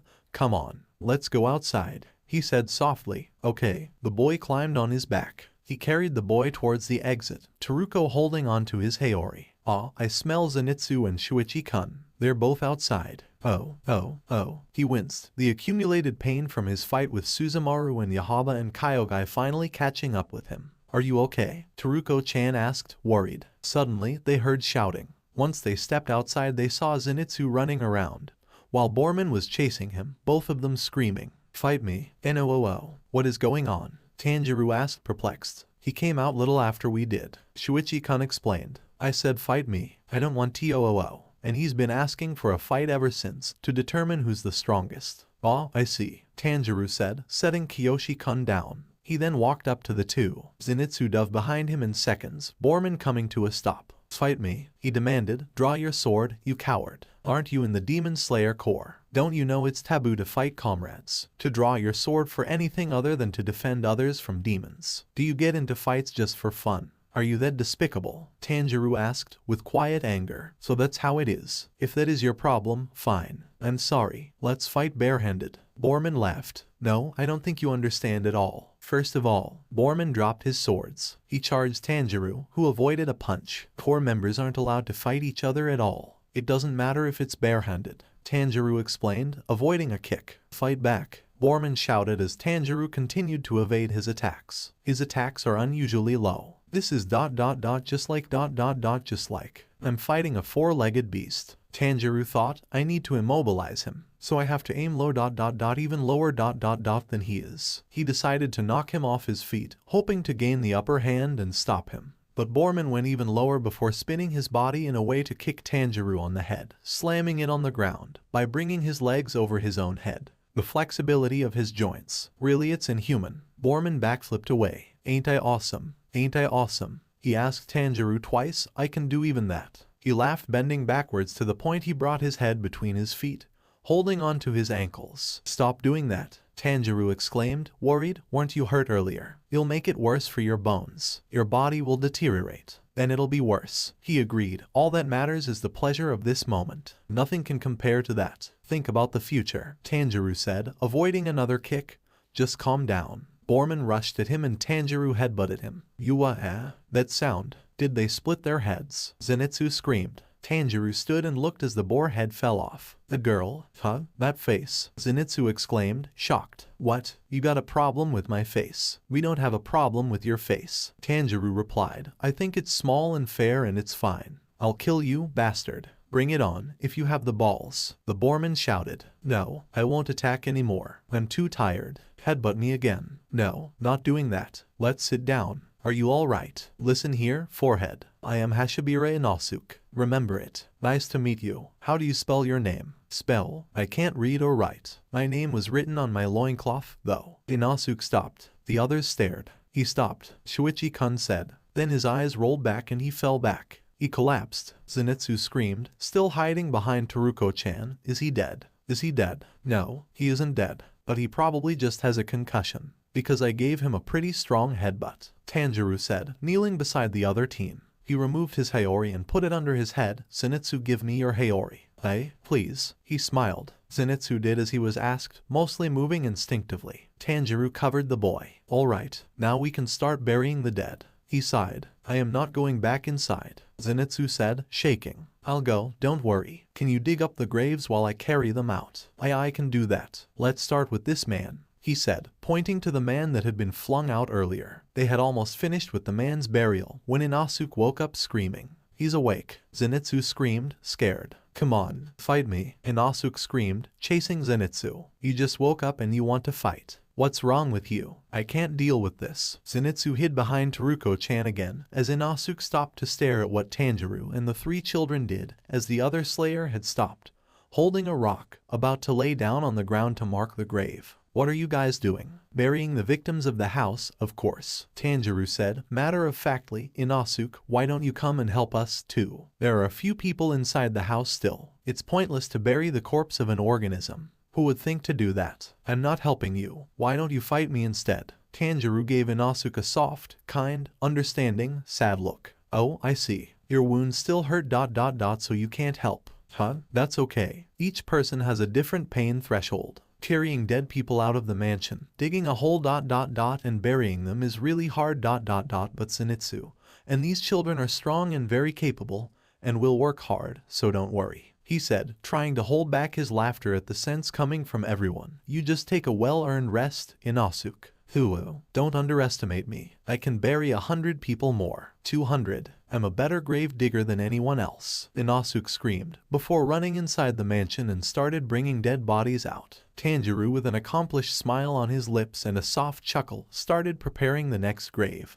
The other four, slowly realizing Tanjiro had played Inosuke, and them as well, into helping out. May you all rest in peace, Tanjiro prayed. Alright, let's go down the mountain. He picked Kiyoshi-kun on his back and the six of them started their journey down the mountain. Inosuke kept headbutting trees for some reason, and Zenitsu kept demanding Shuichi-kun came with them so he could protect him. Shuichi-kun is strong. he cried, picking the boy up. Shuichi-kun protected me. Can't you see that Shuichi-kun doesn't want to? Tanjiro grabbed him by the scruff of his uniform, pulling him hard. At the foot of the mountain, Tenouji returned. Merchai, open your palms. Kawa. Kiyoshi-kun got off Tanjiro's back and opened his palms before the crow, and it spat out a small incense bag, to his obvious disgust. Smells like wisteria, Tanjiro said. What good that will do. It's demon repellent. You with Merchai should always carry wisteria on you. Kawa, and with that he landed on Tanjiro's shoulder. The three children then bowed to the slayers. Thank you all very much. Kiyoshi-kun smiled. We'll be fine. We are able to return to our home by ourselves. Are you sure? I don't mind carrying Kiyoshi-kun home. Tanjiro said. Thank you for saving me, but we don't want to keep you longer. Kiyoshi-kun said. Thank you. Teruko-chan and Shuichi-kun smiled as well. Tanjiro nodded in acceptance. At the crossroads, they turned away and Tanjiro waved at them as they left. Kawa, Tenouji flew. All right. Now, follow me. Kawa, he said. Tanjiro, still holding on to Zenitsu, turned to follow his crow. So, in Asuke, where did you grow up? I was raised by wild boars on the mountains. Really? My family lives at the foot of a mountain. We are coal burners, so we go up the mountain for trees. Don't compare me to you. I have no parents or siblings. He kicked a rock towards Tenouji, who flew higher to avoid it. My only pleasure is to match ... my strength against others. Oh, I see, he said, somewhat saddened. Then, how did you join the demon slayers? A slayer entered my mountain. We fought and I won. I took his blades and he told me about demons in the final selection. Who trained you? No one. I am self-taught, he replied. Next time, I'll catch you off guard and take you down. He promised. I never got around to introduce myself. I am Kamado Tanjiro. Okay, Kamaboko gone to Cairo. I'm gonna beat you. Who the heck are you talking about? You? No, that's someone else. Tenouji led them to a wisteria crest house. Tanjiro sighed in relief. Kawa, rest until your wounds fully heal. Tanjiro caught his crow. We can rest, really, even though I had to fight a demon already hurt. KKK. KKK ... you say. He sighed, letting the crow go before knocking on the door. Hello? An old lady came to answer. Good evening. We're sorry for disturbing you at such late hour. Tanjiro bowed. A ghost? Zenitsu screamed at the same time, hiding behind Tanjiro. Cut it out. The red-haired teenager admonished him, missing an Asuke poking the old woman's hair. You must be demon slayers, right? Please, come in. The old lady welcomed them in. The three of them followed her inside and she led them to a room with a meal ready. Please have something to eat. Your meal is already prepared for you. Thank you very much. Please forgive me. I am Kamado Tanjiro and these are Agatsuma Zenitsu and Hashibira and Asuke. Tanjiro bowed once more. My name is Hisa, Kamado-san. Pleased to meet you, Hisa-san. If I may, we would need to see a doctor. Do you know anyone near here we could go to? I'll call for a doctor for you and your friends, Kamado-san. Thank you very much. Once you're done with your meals, please come in here.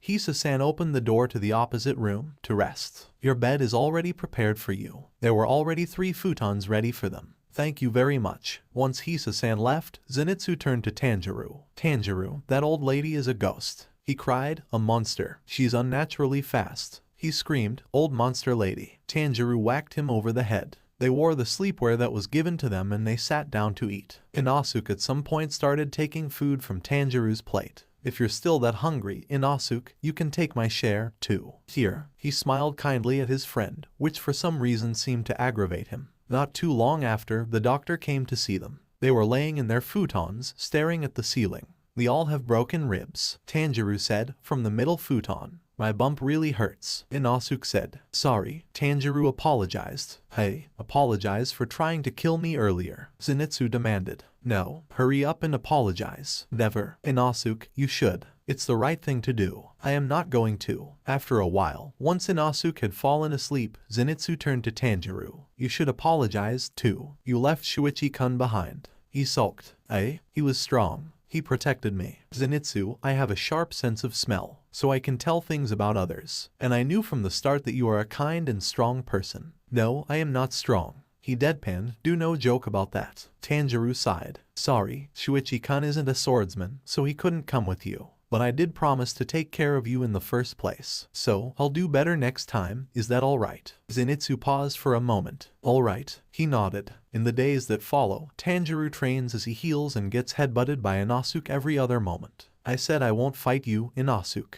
he said, rubbing his back. But you did fight him earlier, when you headbutted him, Zenitsu pointed out, and you were saying that comrades shouldn't fight each other. I can ask Oyakata-sama's understanding and forgiveness for that time. Tanjiro smiled sheepishly, rubbing the back of his head. Zenitsu stared. I am going to die, Zenitsu stated, with frightening calmness. Much to Zenitsu's fear and Inosuke's delight, once they were relatively healed, they were sent from mission to mission, with little rest in between. Why are we pushed so hard to go to so many missions? Zenitsu groaned one evening. It's my fault, really. Tanjiro smiled apologetically. I need to gain battle experience and fight many demons before I can take my place as the next Sun Pillar. There was a moment of silence. Hear the what now? Zenitsu screamed so loudly that half the village heard him. Tanjiro smiled, embarrassed. I'm not yet. He pointed out, I need experience. Sami-san nearly strangled me and my father when he found out. He said, taking a deep breath, this pipsqueak has no real experience and you expect him to be the Sun Pillar. Are you out of you fricking mind?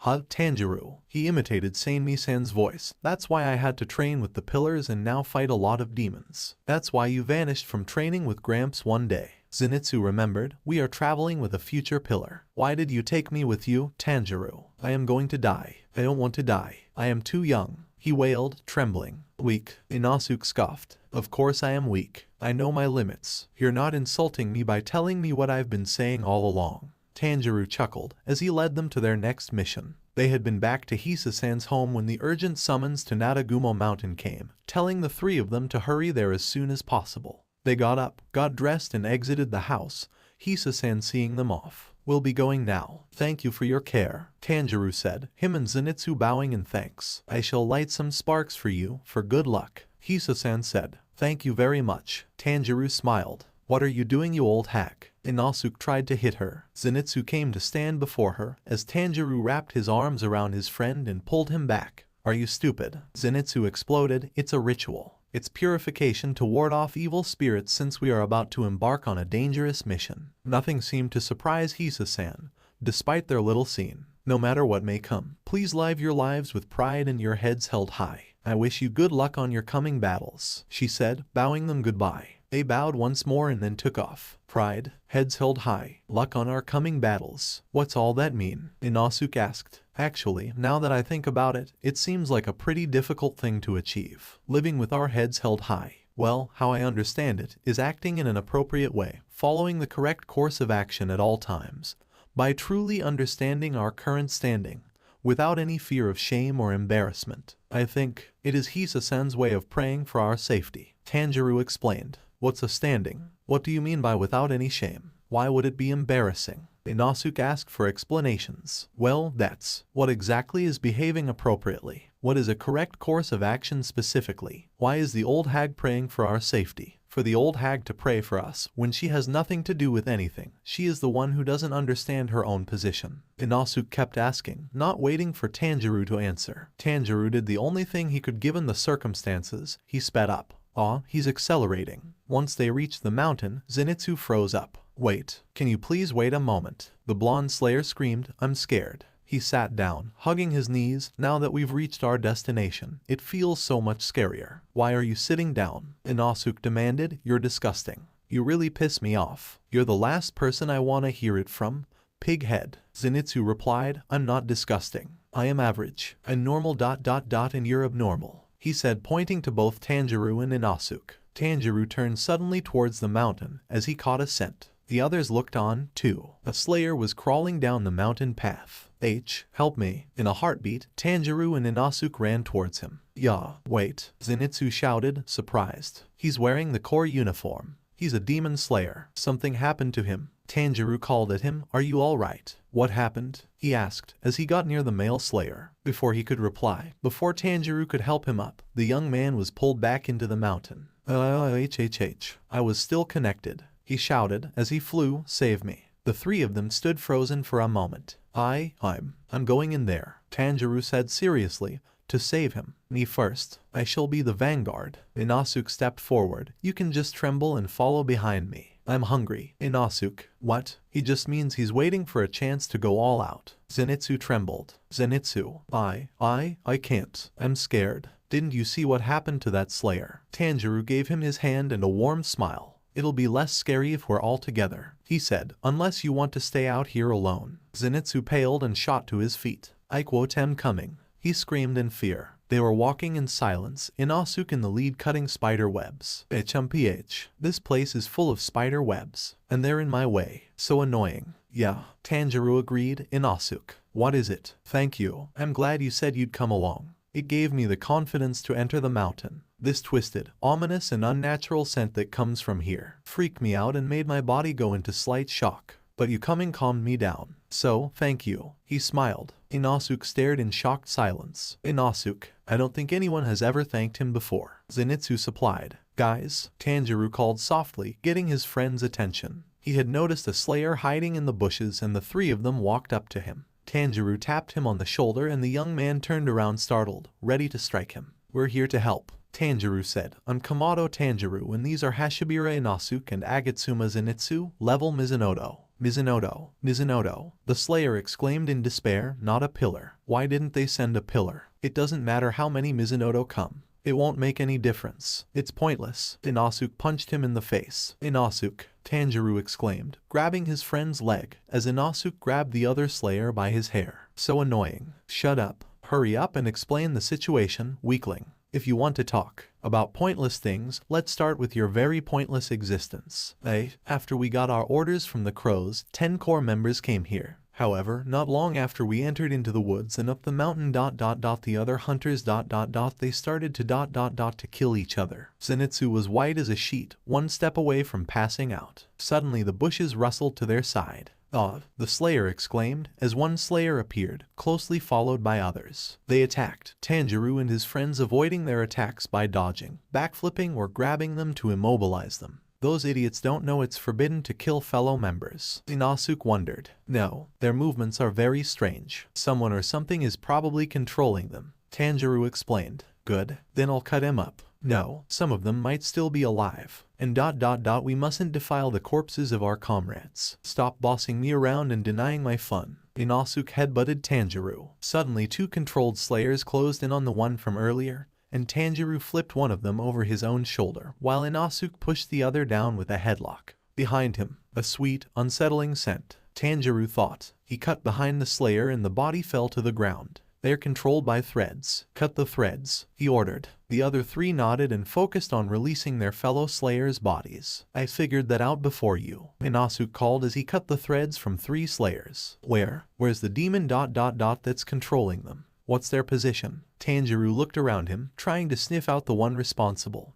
Ugh, what's that? A really strong and foul scent even though it was for just a moment. Suddenly Tanjiro noticed the spiders on his arm as it was pulled. Tanjiro, Zenitsu called out worried. He quickly cut the threads. Spiders. Is the spider thread controlling them? Then this must mean. They watched in despair as the corpses rose up again. It's not enough just to simply cut the threads. The spiders will just spin more. Tanjiro let the others know. Ugh. That smell again. He covered his nose. What kind of scent is this? It's being carried over by the wind. His eyes caught the movement of spiders by his feet and he quickly stamped them. Then we gotta kill all of these spiders. Inosuke called out. Impossible. The spiders are tiny. There must be hundreds of them. We have to find the demon controlling them. But with this wind blowing, I can't sniff them out. Tanjiro focusing on defending from the slayers' corpses and the spiders. Inosuke. Zenitsu. If you two have a way to pinpoint the location of the demon then do it. Me and He glanced at the other slayer. Murata, he called as he defended against a comrade's body. Murata-san and I will deal with our controlled comrades. Inosuke, Zenitsu, you have to. A shiver ran down Tanjiro's spine and he looked up to see a young-looking demon boy with white skin and hair and red spots on his face and one visible turquoise eye, looking down on them. Don't disturb the peaceful life of our family, he said in a disinterested voice. Is he floating? No, he's standing on threads. Tanjiro realized. Family. He tried to understand his meaning. Otherwise mother will waste no time in killing you. Mother, hey, Inosuke exclaimed, jumping high in the air, using a controlled body as his springboard, as the boy started leaving, slashing at the air. Damn it. Where are you going? Come back here and fight me. Why did you even come here? He called as he fell back. He hit the ground hard. Inosuke, I don't think that demon is controlling the slayers. So first, yeah, I know. We gotta find where that demon is first. You never shut up, Gonpakairu. I have a very general direction. Zenitsu said, there are 5 or 6 demons here. He trembled. And there are a lot of bodies and I get sounds I do not understand. They sound like demons, but not. Tanjiro, I am scared. Inosuke stuck his swords in the ground, kneeled and spread his arms outwards. While he concentrated, Tanjiro, Zenitsu and Murata-san focused on defending him. Found it. He called out, there. Leave this place to me. You guys go on ahead. Murata-san called. Huh? Tanjiro looked at his senior. What's this bedwetter talking about? You've already pissed your pants. Who's a piss pants bedwetter, you stupid pig? Murata-san shouted furious, I'm not talking to you, so shut it. You saw an embarrassing side of me, but I am a demon slayer, too. I'll handle this. Knowing I have to cut the threads will help ... and the bodies move in simple ways. I'll watch out for the spiders. There are probably stronger slayers being controlled near the demon. Hurry up and go the 3 of you. We understand. Thank you, Tanjiro called, as he took off in the direction Inosuke had provided them with. First I'm gonna punch you. Who are you calling a stupid pig? Inosuke demanded, only to be pulled by his 2 friends. He's calling you a stupid pig, you moron. Zenitsu fumed. When we get back, I am so gonna knock your teeth in. They kept running, Inosuke now moving of his own volition. I'm definitely punching that guy silly. Stop talking about that. He called me a stupid pig, Manjiro. I always call you stupid pig. Zenitsu interjected. It's Tanjiro. The red-haired teen corrected at the same time. They stopped when they came across more slayers. No, don't come this way, a female slayer said, tearfully. Bring someone with a higher rank. If you don't, I'm going to end killing everybody. Please, I beg you. She was holding a dead slayer by their hair and her sword was stuck in the neck of another. Suddenly she started moving towards them. Run, she shouted, ruin. The 3 slayers moved quickly out of her way. She's fast. I'm being controlled, so my movements are completely different. We aren't that strong, she explained. Her hand was bent in unnatural ways. The demon's threads are forcing her to move in ways ... that are breaking her bones. So cruel. He dodged to the side and then ducked under a thrust attack. He quickly noticed others closing in. K kill you us, another slayer said. Our hands and legs ... our bones they're broken. Our organs are damaged. We are being forced to move. The pain. We'd rather die. No matter what happens ... we are dead. Help us, please end ... our misery. Tanjiro had frozen by the young man's request. He couldn't do it. He couldn't kill another human being. Okay, I will. Inosuke rushed. Wait. Zenitsu and Tanjiro called out. Maybe there is a way we can help them. Shut up. Just shut your mouth. Inosuke screamed. They said it themselves. They want to die. He kicked a slayer away. These guys are fast. If you drag your feet, we'll be the ones getting killed. I'm trying to think of a way to deal with this. So wait for a moment. I don't want to use my sword techniques. He parried the female slayer. But if I only cut the threads, the spiders will just reconnect them. How can I immobilize them? He looked around him. I've got it. He ran and the female slayer followed. Yes, she's following. Hey, you. What are you running around for? Stop messing around. Inosuke called out. Tanjiro has a plan. Zenitsu frowned. As he ran away, he spun around, ducked under her attack, wrapped his arms around her and tossed her overhead to hang from a branch, to everyone's surprise. Good. Tanjiro looked up at her. She's completely tangled up. What did you do? I wanna do it too, Inosuke said. Tanjiro was focused on the next slayer, but he heard Inosuke laugh and shout joyfully. See, I can do anything you can do. He called at Tanjiro. Sorry, I wasn't watching. What did you say? Inosuke replied angrily. Sorry, I am a little busy here. The 3 of them worked hard, immobilizing the slayers. Good. There's only one more person. I'm going to do it again, so watch me closely, Inosuke declared. Got it. Go get him. Just don't be too rough. Tanjiro, something bad is coming. The threads. Zenitsu started suddenly. Tanjiro had barely enough time to cut the female slayer free, watching horrified as the rest of the slayers were killed. Are you okay? He asked her, helping her stand up. My arm, she said. The others. Damn it. Inosuke screamed. They're all dead. He shouted angrily. I am sorry. I wasn't fast enough. Tanjiro said, looking down. The slayer looked away. Thank you, Kamado Tanjiro. Thank you, Kamado-san. I'm Ozaki. I'm sorry, I won't be of any help. That's okay. Follow that path. He pointed the way they had come from. And find Murata-san. He'll get you out of the mountain. Look out for the spiders. He warned her. Thank you again. The 3 of them watched her go. let's go, he said with a dead voice. Okay, the other two agreed, not even Zenitsu finding the strength to whine about going after a demon. They ran in the direction of the demon. This way, we're getting closer, Inosuke called, taking the lead. The wind has shifted, so my nose is helpful again. I can smell something. There are 2 more scents. There, Tanjiro noticed a person-shaped shadow. Guys, I saw it first, Inosuke said, running beside Tanjiro. They stopped dead in their tracks. What is this? Before them stood a demon's body without a head. This thing doesn't have a head, so it doesn't have a weak spot. We can't cut what isn't there. Zenitsu was trembling again. We're going to die. That means ... what? What do I do? Inosuke was mumbling. Both of you calm down, Tanjiro called. Serious, we'll use the Kesajiri maneuver. Slash from the base of the neck on the right side all the way down through the left armpit. It's a broad strike, so I think it'll be pretty tough, but... Inosuke rushed. Wait, we have to do it together, Tanjiro called after him. He watched as Inosuke got slashed at and then immobilized by the spiders. Tanjiro ran in, using his sword to act as a shield to defend him and parry the demon's attack, while Zenitsu cut the threads off. The body jumped back. Inosuke, to beat this demon ... we have to work together. Cooperate. Just this once ... let's fight together. You say cooperate but you jump in front of me. You're in my way all the time. Then go over me. Tanjiro, noticing the body was charging them again.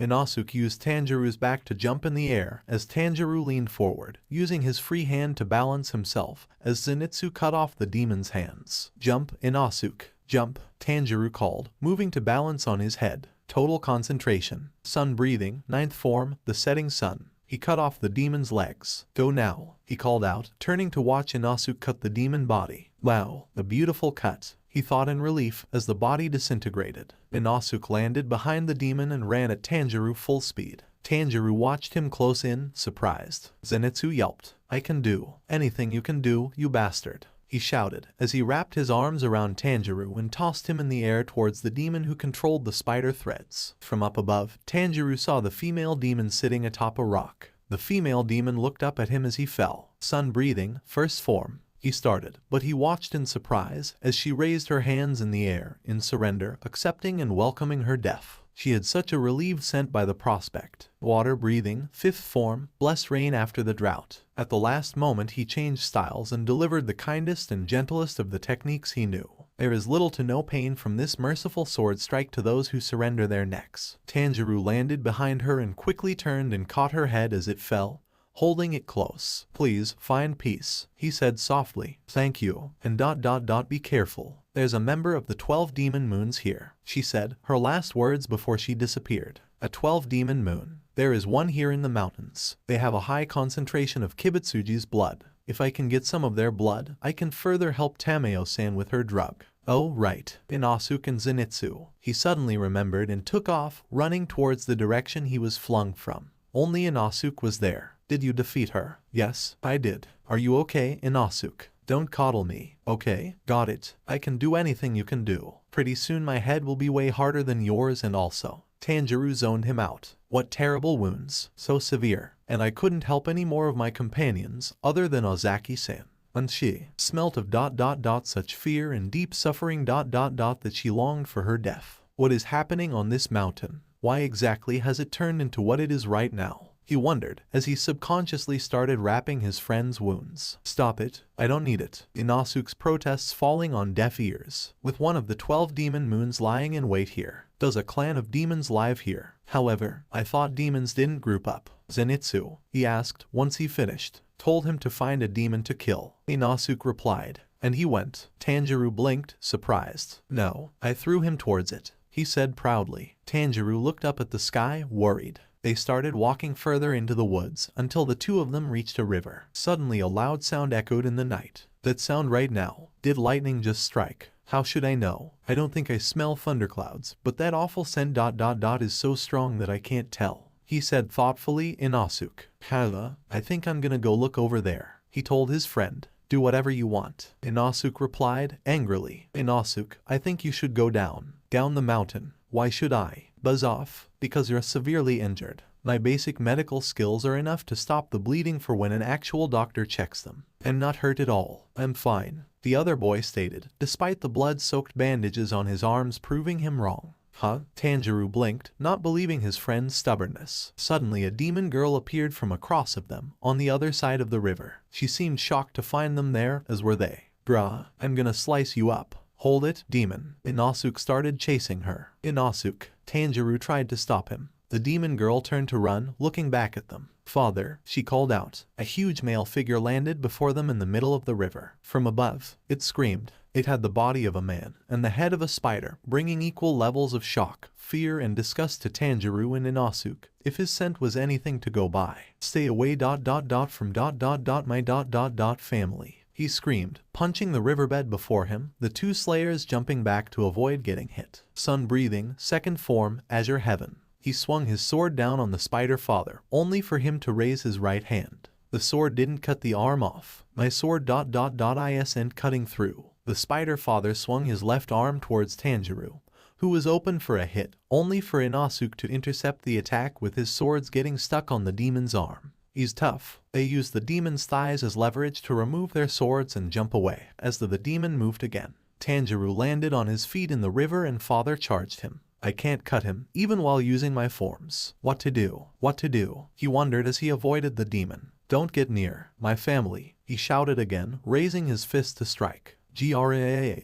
Inosuke came up from behind. He watched almost absent-mindedly as Inosuke attacked and was knocked back. I did it with water breathing second form. I can do it with sun breathing, too, he thought, targeting the tree closest to the demon. Sun breathing, second form, improved, lateral azure heaven. He spun horizontally, cutting through the bark of the tree. He watched it fall, and once it had immobilized the demon, Tanjiro closed in on him. I can cut him down now, he thought. Total concentration, sun breathing, 11th form, solar halo dragon dance. He wasn't fast enough, as the spider father started raising the tree off him. Look out, Inosuke warned him. The demon used it to parry his attack and throw him away. Kentaroouu. I softened the shock to my body by absorbing the blow with my sword's hilt. But it didn't lessen its force. Inosuke, be careful. I'll be back as soon as I can. So, until then, don't die. Just don't die. Whatever you do. Don't you dare die. He called out as he was getting further away.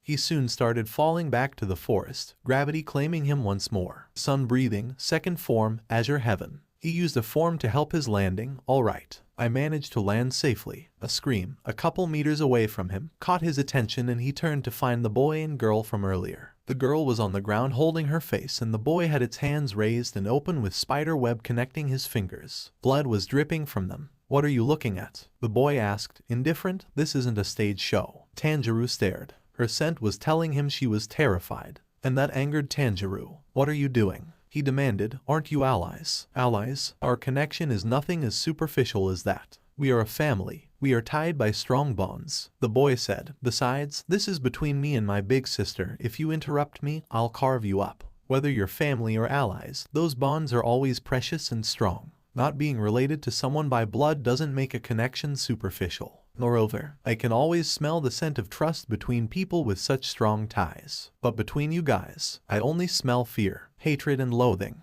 There's nothing to call this a family bond. It's all fake. He felt the change in the mood, but also saw the demon slayer coming out of the bushes. Oh, it seems I found me the right type of demon, he said arrogantly. Even I can slay a kid demon like this. Who are you? Tanjiro asked, surprised and a little worried. You stay back. This one is mine. I want to get safely promoted. If my rank goes up, I'll start making more money. My squad's pretty much wiped out, but I'm gonna slay one demon and head back down the mountain. No, don't. You can't. He called only to watch him getting torn to little pieces in a spider web pattern. He fell into pieces in an instant with a single strike. What did you say? The boy demanded. You. What did you just say? What a menacing aura. The air got heavy and thick. Sorry, Inosuke. You'll have to hang on a little longer. I'll come help you as soon as I defeat this demon. He tightened his grip on his katana. I'll say it again and again.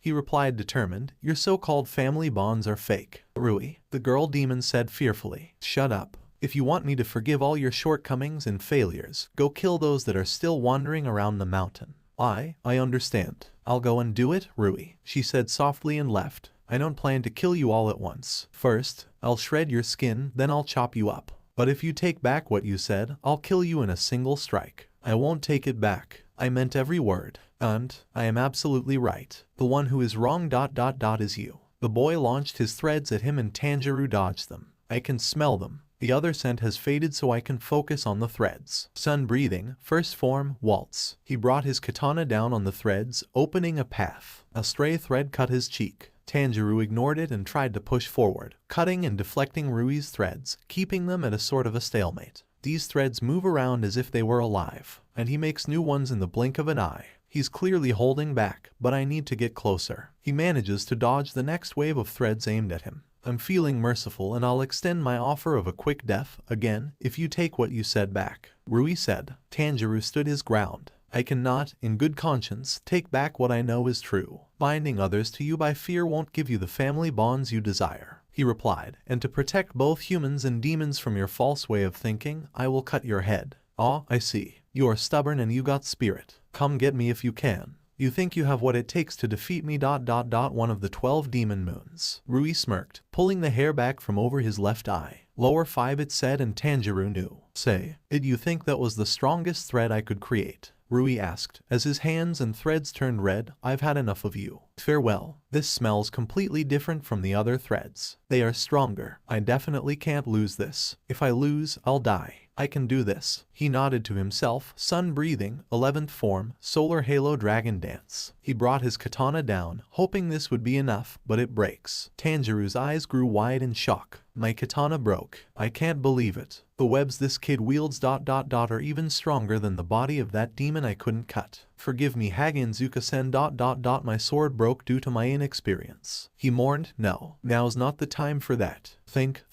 I can't cut the threads, but if I get within reach. Impossible. I can't get through like this. I have to do something. He somehow manages to avoid the next attack, not willing to sacrifice his wakizashi as well just yet. I couldn't cut his threads. What can I do with a broken sword? Is his neck stronger than his silk? He stared ahead, with a frown, trying to think of what to do. I don't like that burning glare in your eyes. How foolish. Could it be that you think you can win? Rui sent more threads at him. Tanjiro backflipped to dodge the attack. Stay calm. Focus. Control your breathing. He calmed himself. While sun breathing is the strongest breath style, my inexperience led to my katana breaking. But if I did something similar before, when I combined 2 water breathing forms, would it work if I combined 2 different breaths? He wondered, as he kept avoiding Rui's threads. Water breath's 10th form.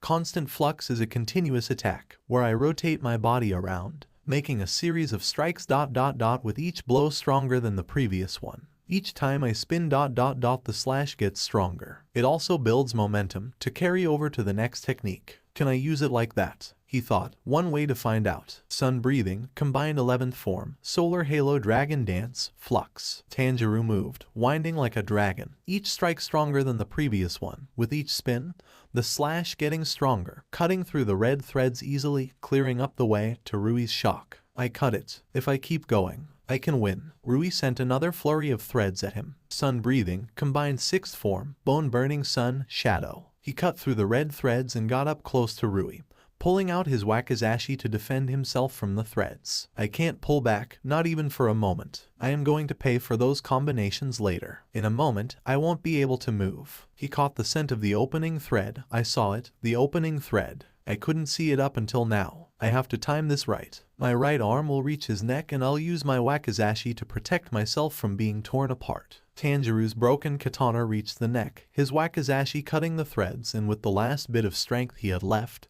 he used it to push his katana forward, cutting Rui's neck. He fell down, exhausted. I did it. I won. But now, my vision is blurring. It's getting hard to see. Was I too reckless with my breathing? My ears are ringing. My body is throbbing in pain. I have to shake it off. There's still fighting left to do. I have to hurry up and go help Inosuke ... and fast. He is waiting for me. And we have to find Zenitsu, too, he thought, trying to crawl away. Ah, the blood. He remembered. Slowly he reached towards Rui's body and stuck the needle in his leg. Seconds later Chachimaru appeared beside him, took the blood and left. Inosuke, Zenitsu, I'm coming. He had managed to turn away from Rui's body, trying to crawl towards his friends, wherever they might have been in this forest, when his nose caught the scent. The scent of blood is getting thicker. He's not dead. Even though I cut his head off, I don't smell that ash-like scent ... that lingers after a demon disappears. He glanced over his shoulder to see Rui's body standing above him. Did you think that you'd defeated me?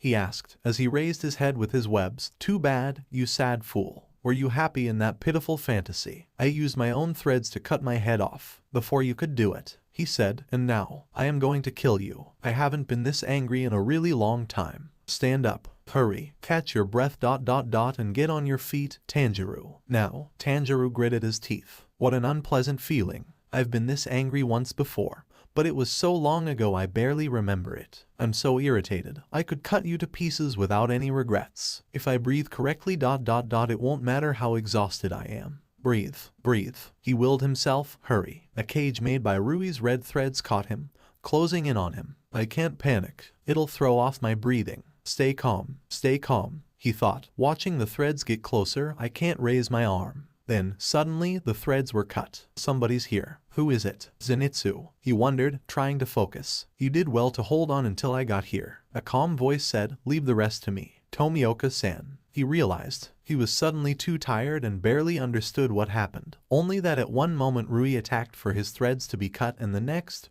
Rui's head had fallen off and his body was slowly disintegrating, falling forward beside Tanjiro. Such a great scent of sadness from such a small body, Tanjiro thought, reaching out to him, laying his hand on Rui's back, trying and failing to pull him closer with tears in his eyes as the boy demon disappeared. The water pillar walked over to Tanjiro, stepping on Rui's robe, the only thing of him left. Do not waste your pity on a demon who ate dozens of people, he said, even if it looks like a child. It was a horrible, unsightly monster that lived for hundreds of years. Tanjiro became angry, to soothe the spirits of those they ate, and to prevent them from claiming more victims. I will relentlessly swing my blade and take the heads of any demon with no hesitation. And that is a fact. But I will not belittle those who regret their actions and suffer over what they did ... nor trample on the pain of being a demon. Because demons were once humans. Because they were humans like me. He said passionately, move your foot. He ordered, they aren't unsightly, worthless monsters. They are pitiful creatures, empty husks of who they were used to be, lifeless and sorrowful beings. Tomioka-san's eyes grew wider.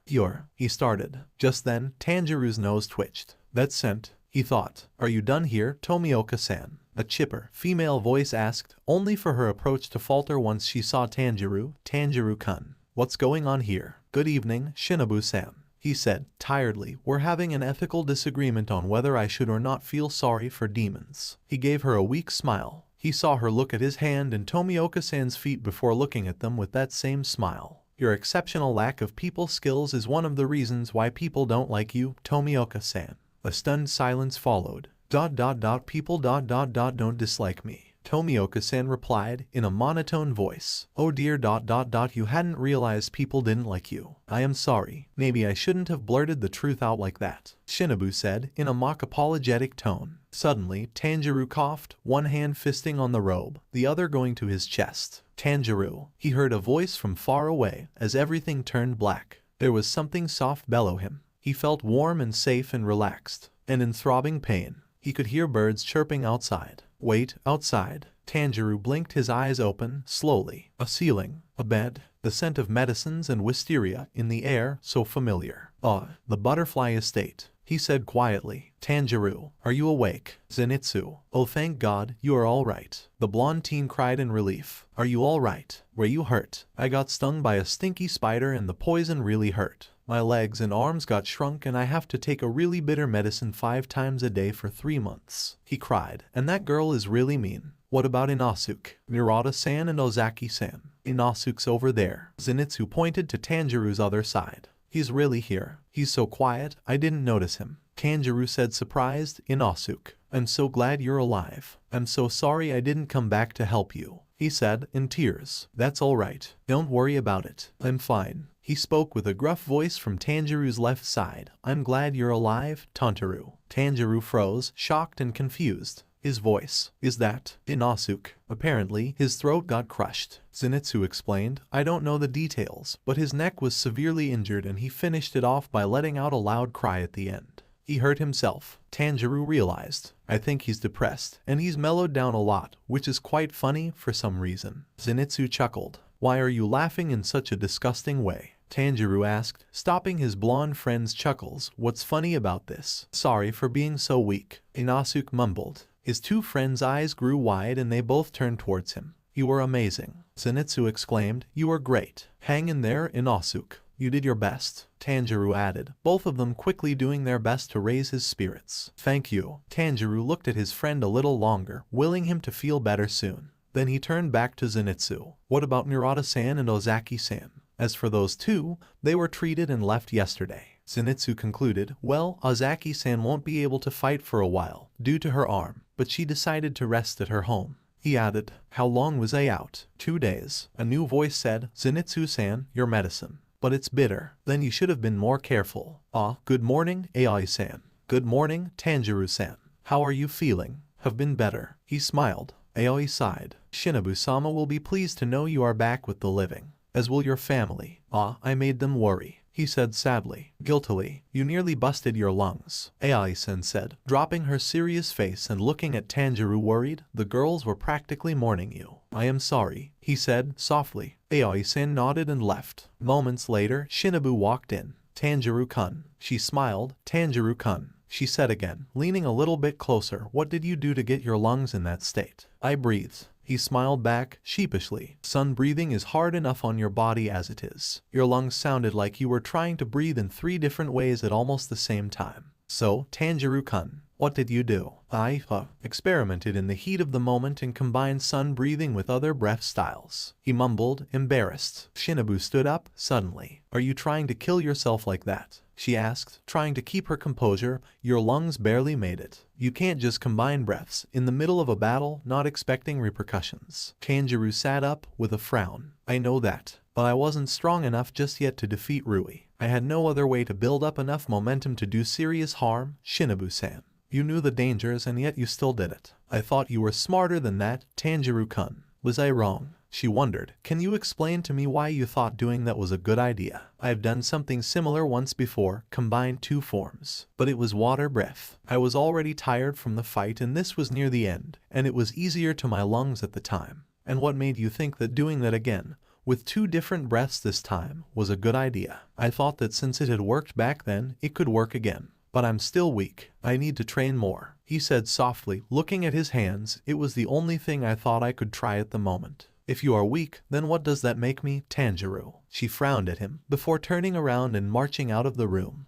They watched her go, leaving Tanjiro with a great ache in his heart, Zenitsu with confusion and Inosuke indifferent to everything at the moment. Tanjiro, what did she mean by breathe in 3 different ways? And what did you mean by combined breaths? Tanjiro sighed. As you know, I am the Sun Pillar's stand-in. I am, mainly, a sun breath user, but I've also trained with people who could use other breath styles. I learnt. I've used water breathing a few times, since it is the easiest, when I was too tired, or to honor 13 dead children, or give someone a painless death, or simply because at the moment, it had the most appropriate forms to utilize and win a battle. But Rui pushed me beyond my limits. He explained, I haven't used them in such a way before. As you saw, it isn't pretty. But then how many? You know at least 3 different breath styles. Sun, water and thunder. Theoretically, I can use 12 out of the 14 known breath styles. Well, 13 before we met Inosuke and saw his beast breathing. The one I know not how to use is moon breathing, since there is no one alive who uses it anymore.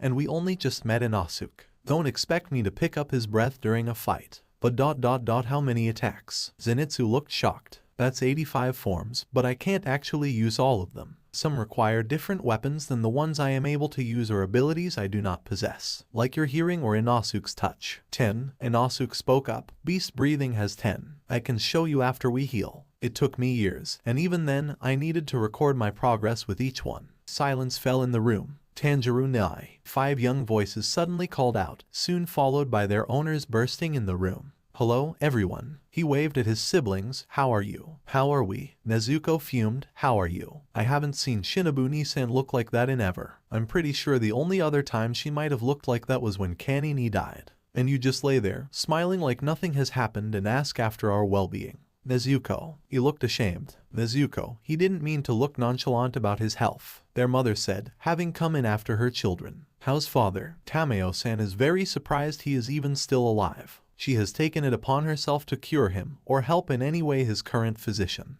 Oh, I have to talk to Shinobu-san about Tameo-san and Yushiro, he said, cringing. Did you two fight? Takeo seemed shocked. The Kamados stared at Tanjiro in shocked silence. But you love Nabu-chan. Hanako said. Tanjiro patted her head. Yes, and I worried her very much. And instead of apologizing, I said something inconsiderate. Tanjiro, I didn't know you're from a big family. Zenitsu spoke up. Ah, I am sorry. Everyone, these are my friends, Agatsuma Zenitsu and Hashibira Inosuke. Hello, Inosuke said, with his new gruff voice. Are you okay? Hanako asked him, worried. Broke my larynx. My voice was affected. He replied, will you be my wife? Zenitsu asked Nezuko. Zenitsu. Tanjiro gave him a scary fake smile. You don't know me. Nezuko replied, why don't you try to be my friend first? You might not like me enough to ask me such an important question later. Tanjiro sighed. These are my siblings, from older to younger, Nezuko, Takeo, Hanako, Shidru and Rokuta. And this is our mother, Kai. Hello, pleasure to make your acquaintance. Their mother bowed her head a little. The pleasure is ours, Zenitsu said seriously. Nabu-chan said you nearly stopped breathing. Shidru said quietly. I breathed too hard and for too long and that hurt my lungs. Please be more careful, Tanjiro. Kai said worriedly. I am sorry I worried you all so much. He bowed his head. I will be more careful from now on. I promise. And you must apologize to Nabu-chan.